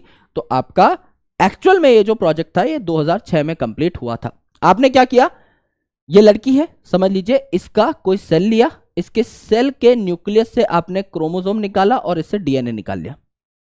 इस डीएनए का जितना भी डेटा था इसको आपने कंप्यूटर में स्टोर कर लिया, आगे फ्यूचर में आप इसको यूज कर सकते हो। This is human genome project. मैंने आपको बताया कि जैसे स्टूडेंट साहब ने मैप बनाने की कोशिश करी थी, उसी हिसाब से डीएनए का सीक्वेंस अब हमारे पास आ गया है। तो हमारे पास लेट्स से क्रोमोसोम नंबर 1 का पूरा डीएनए आ गया है। तो हमें पता लग गया है कि पहले कौन सा जीन आता है, बाद में कौन सा जीन आता है, और कौन सा जीन किससे कितना दूर है, ये हम लोग पता लगा सकते हैं। और माइक्रो सैटेलाइट यानी रिपीटेटिव डीएनए भी यहां पर खूब होता है। इस रिपीटेटिव डीएनए के बारे में भी हम लोग चर्चा कर रहे होंगे डीएनए फिंगरप्रिंटिंग टॉपिक में, यानी अगले टॉपिक में। ये पूरा का पूरा मेन टॉपिक यही है, सैटेलाइट्स। तो इसके बारे में हम लोग चर्चा कर रहे होंगे, राइट। यहां तक हम लोगों ने पढ़ा, सारी चीजें हमको आई होप समझ में आई हैं। अब हम लोग देखेंगे salient features of human genome. ये हमारा मेन टॉपिक है, राइट। यहां से कुछ डेटा है जो आपसे पूछा जाता है, और इस डेटा को फिर मैं बहुत क्रिस्प करके आपके नोट्स में लिखवाऊंगा। अब देखिए कि ह्यूमन जीनोम प्रोजेक्ट में हमारे कुछ गोल थे कि 20 से 25 हजार जीन्स के बारे में हम पता लगा लें, 3 बिलियन जो नाइट्रोजनस बेस हैं उनके सीक्वेंस के बारे में हम लोग पता लगा लें, एथिकल लीगल सोशल इश्यूज से हम लोग डील कर लें, जितना भी डीएनए का डेटा है उसको स्टोर कर लें, एनालाइज करें, रिट्राइव कर लें। ये सारे हमारे गोल्स थे। इनमें से क्या क्या पूरा हुआ इसके बारे में हम चर्चा करेंगे कि हमारे ह्यूमन जीनोम में हमको फीचर्स क्या मिले जब हमने प्रोजेक्ट कंप्लीट किया तब। पहला फीचर हमें यह मिला कि जो हम 3.3 बिलियन बोलते हैं, it is actually 3.1 billion, 3164.7 million base pair, यानी अगर आप लिखें तो 3.3 की जगह 3.167 बिलियन बेस पेयर आपके पाए जाते हैं रेदर देन 3.3 बिलियन। पहली तो ये मिसकंसेप्शन क्लियर हुई, एग्जैक्ट नंबर हमारे हाथ में आया। दूसरी चीज, एवरेज जीन का अगर आप साइज देखें, एवरेज जीन 3000 बेसिस कंटेन करता है, 3000 नाइट्रोजनस बेसिस एवरेज है, यानी कईयों में बहुत कम भी होगा, कईयों में बहुत ज्यादा भी होगा। जैसे इंसुलिन की एक चेन में आप जानते हैं कि 21 अमीनो एसिड होते हैं, 21 अमीनो एसिड हैं, तो आपको पता है एक अमीनो एसिड बनाने के लिए आपका कोडॉन लगता है 3 नाइट्रोजनस बेसिस का, तो कितने हो गए 63 अमीनो एसिड, 63 आपके nitrogenous base.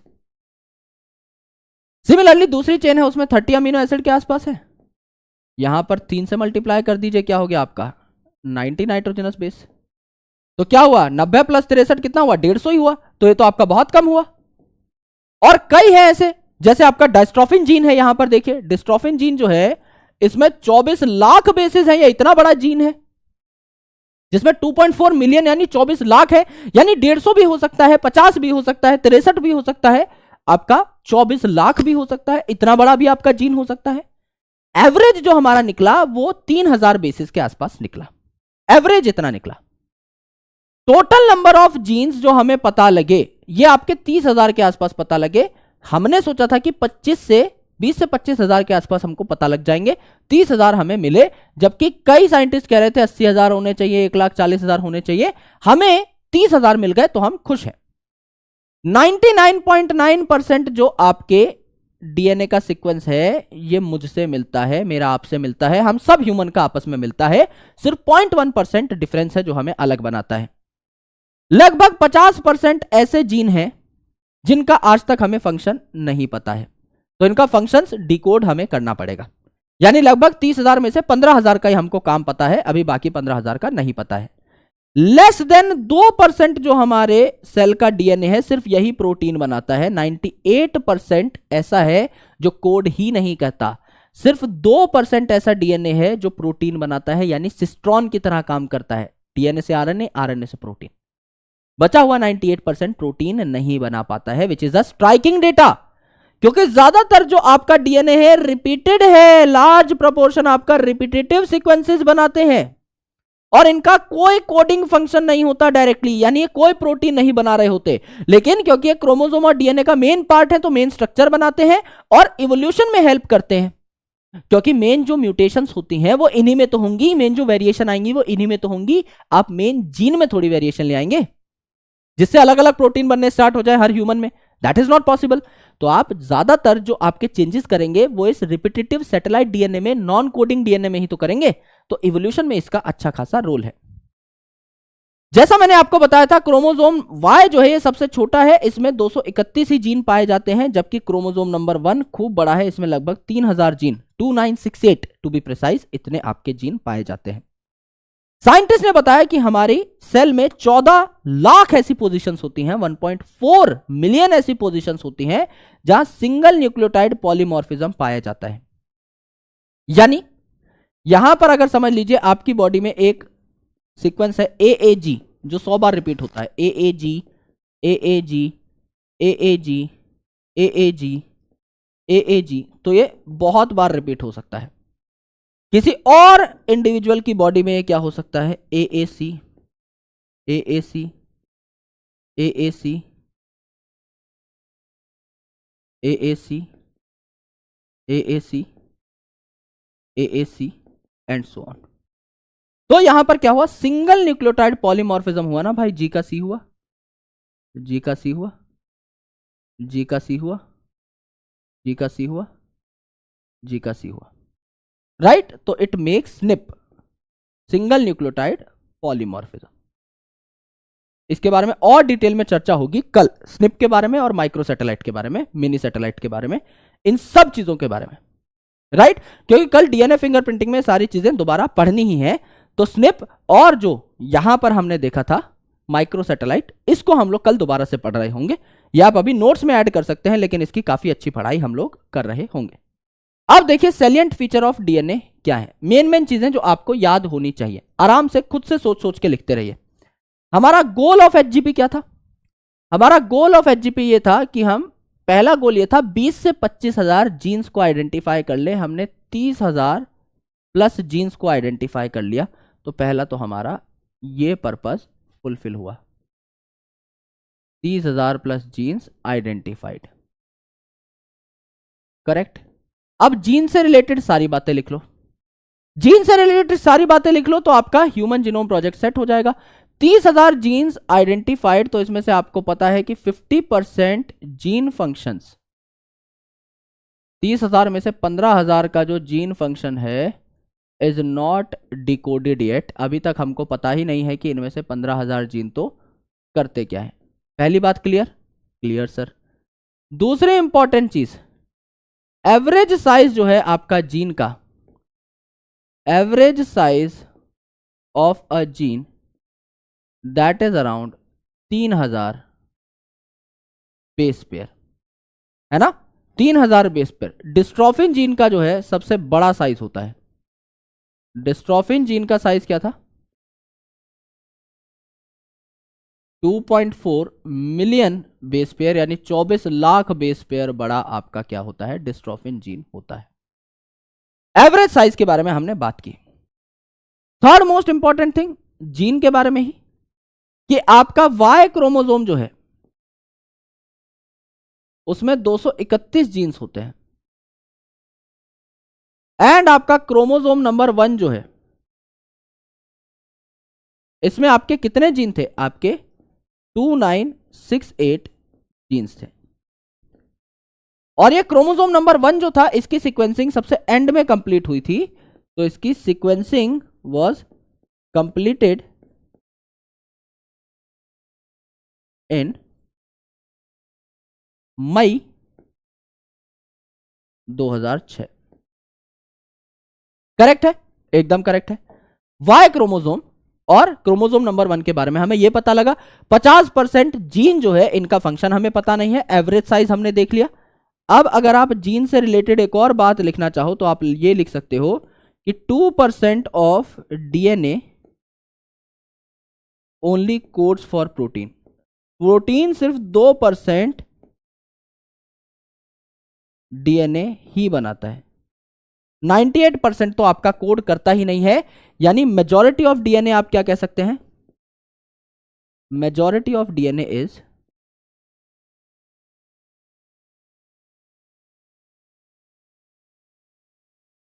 Non coding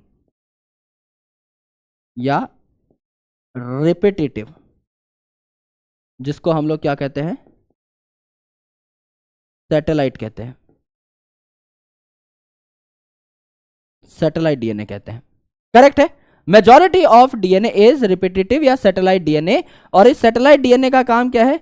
in chromosome structure, maintaining chromosome structure, dynamics की कैसा दिखेगा, इसका साइज क्या होगा, एंड इवोल्यूशन, यहीं पर आपकी वेरिएशन वगैरह होंगे। करेक्ट है दोस्त, एकदम करेक्ट है। तो ये सारी चीजें सिर्फ जीन शब्द से निकाल ली मैंने, जितने पॉइंट पता थे सारे निकाल लिए। यस। दूसरा हमारा क्या था? डेटा को स्टोर करना, रिट्राइव करना, एलसी इश्यूज को टारगेट करना। उसके अलावा क्या था? 3.3 बिलियन नाइट्रोजनस बेस पेयर का सीक्वेंस पता लगाना। यहां पर क्या आ गया? 3.1647 बिलियन बेस पेयर। बात खत्म। सारी की सारी बातें आपकी डन हो गई हैं गारंटी के साथ, कोई पॉइंट आपका नहीं छूटा होगा। एक बार देख लेते हैं एनसीईआरटी के अंदर, सारे पॉइंट आपके कवर हो गए होंगे। भैया डिस्ट्रोफिन जीन सबसे बड़ा होता है, आपको पता है, 2.4 मिलियन बेस पेयर्स। आपका स्निप वाला पॉइंट जो है वो हम कल दोबारा से पढ़ेंगे, राइट। 3.1647 मिलियन बेस पेयर है ना, या sorry 3.164 billion base pair and 3164.7 million base pair.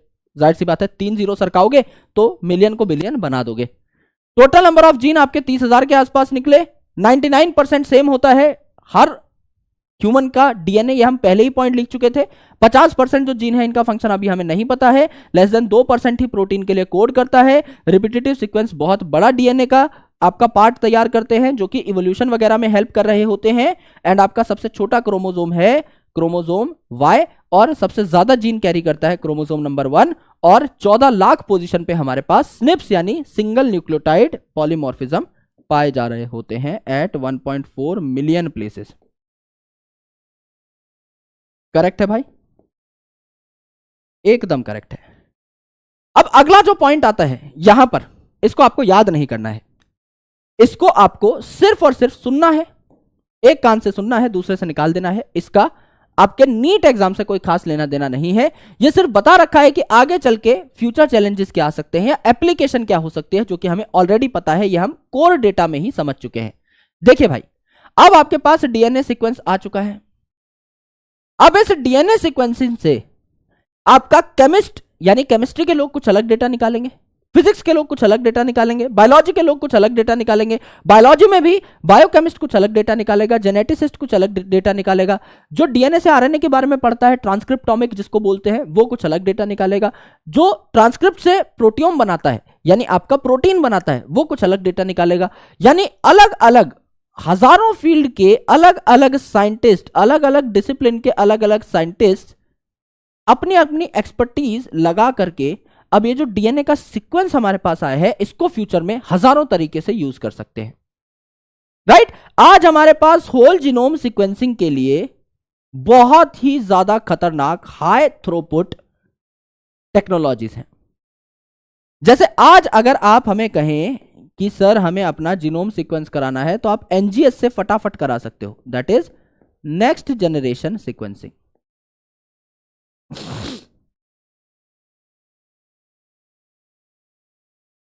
That is next generation sequencing, correct. इससे आप आराम से करवा सकते हो दोस्त, है ना। और आप बहुत सारे जीन्स को कंप्यूटर सॉफ्टवेयर की मदद से साथ में ही पढ़ सकते हो, है ना। डीएनए से आरएनए कैसे बन रहा है इनके बारे में भी पढ़ सकते हो कि एक जो जीन है वो किस प्रकार का आरएनए बनाएगा, एक जो जीन है वो किस हिसाब का प्रोटीन बनाएगा, ये प्रोटीन मेटाबॉलिज्म में कहां कहां जाकर के काम कर सकता है, कहां कहां ये एंजाइम यूज होता है। आप इन सभी चीजों को कंप्यूटर से एनालाइज कर सकते हो, बिकॉज आपकी इतनी हिम्मत नहीं है कि आप पर्सनली बैठ जाओ इस चीज के ऊपर। Genome is very complex. जैसा मैंने बताया, एक सेल का पूरा डेटा डिकोड करने के लिए आपको 3300 बुक्स लगेंगी। अगर आप उसको पढ़ने बैठोगे, अगर आप उसको समझने बैठोगे, it is not possible humanly to study even a single cell in his entire life. इसके लिए हमारे पास सॉफ्टवेयर होने चाहिए। तो यहां सिर्फ यही बताया हुआ है कि फ्यूचर में क्या क्या होगा।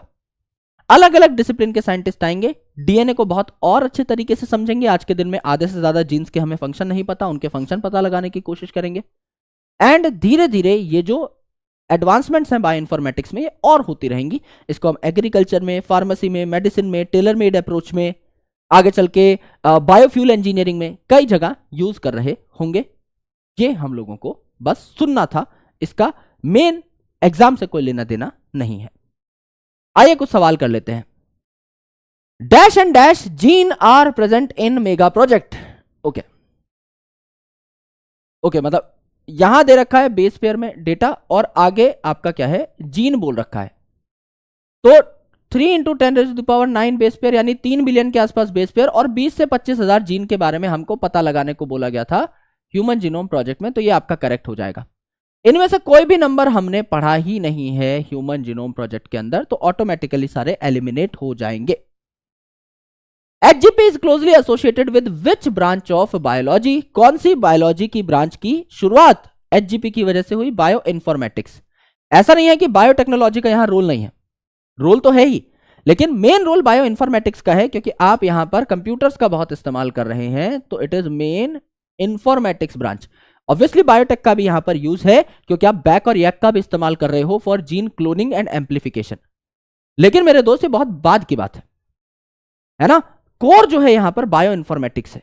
छोटी मोटी स्ट्रीम्स का तो आप सहारा लेंगे ही।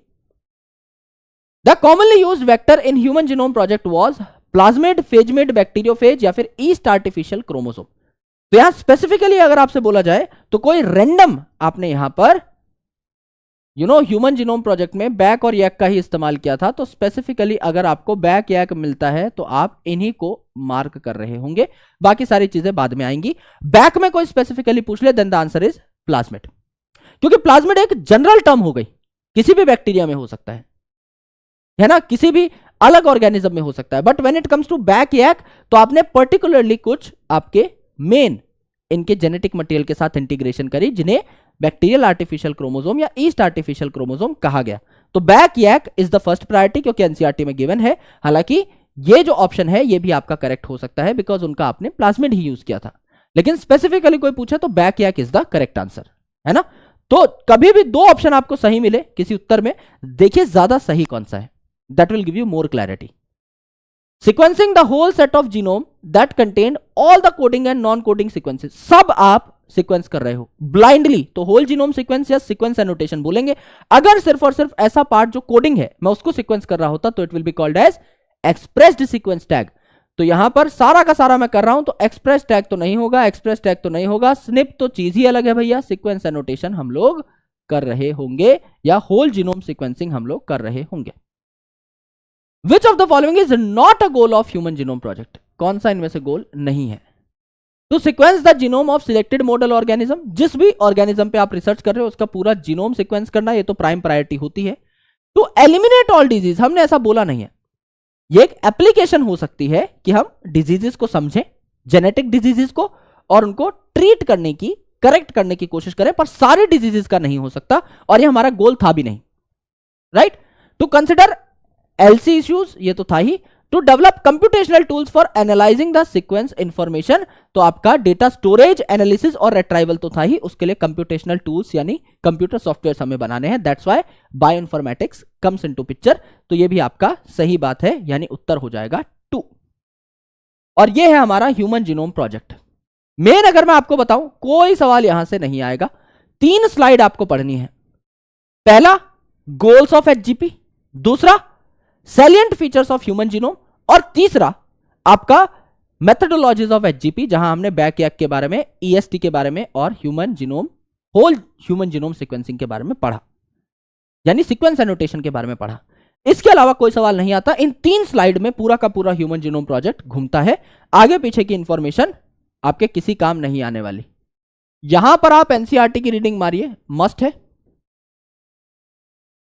एनसीईआरटी की रीडिंग आप लगाइए, और डीपीपी में आपको डीएनए फिंगरप्रिंटिंग के साथ दूंगा, तो आप चाहें तो आप पंच सॉल्व कर सकते हैं, या कल के लेक्चर का आप इंतजार कर सकते हैं, जिससे कि मैं आपको डीपीपी प्रदान कर सकूं।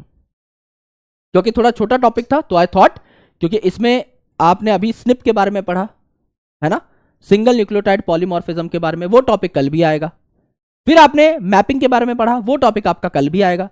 तो मिलते जुलते टॉपिक्स हैं ह्यूमन जीनोम सीक्वेंसिंग और आपका DNA fingerprinting. So I thought कि दोनों की एक कपल्ड डीपीपी आपको दे दी जाए, क्योंकि दोनों में कई ऐसे डेटा हैं जो कि मोर और लेस सिमिलर है, तो आपको सॉल्व करने में भी प्रॉब्लम नहीं होगी, and you can get some good large number of questions, so that आपको एक डीपीपी फ्लो में मिल जाए, राइट।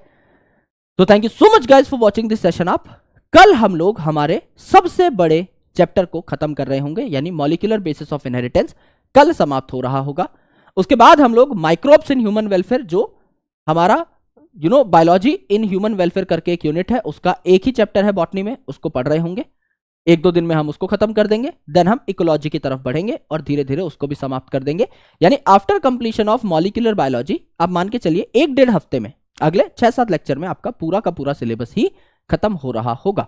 यानी हम लोग बहुत ज्यादा करीब है सिलेबस कंप्लीशन के, 90% सिलेबस आपका लगभग हो चुका है after completion of molecular biology. तो अब आपको थोड़ी सी और कमर कस लेनी है और आपको बहुत अच्छे तरीके से अपने रिवीजन पर और प्रैक्टिस पर फोकस करना है, not only in the subject of botany but also in rest of the subjects. Physics में भी, केमिस्ट्री में भी, जूलॉजी में भी आपको एक प्रॉपर अब स्ट्रक्चर बना के चलना है कि आप किस तरीके से आगे बढ़ेंगे फॉर कमिंग मंथ, और कैसे आप अपने मैक्सिमम टाइम को यूटिलाइज कर पा रहे होंगे। Alright, thank you, lots of love, जय हिंद। मिलता हूं आपसे अगले सेशन में, जहां खात्मा कर रहे होंगे हम लोग molecular basis of inheritance chapter का। Thank you, bye.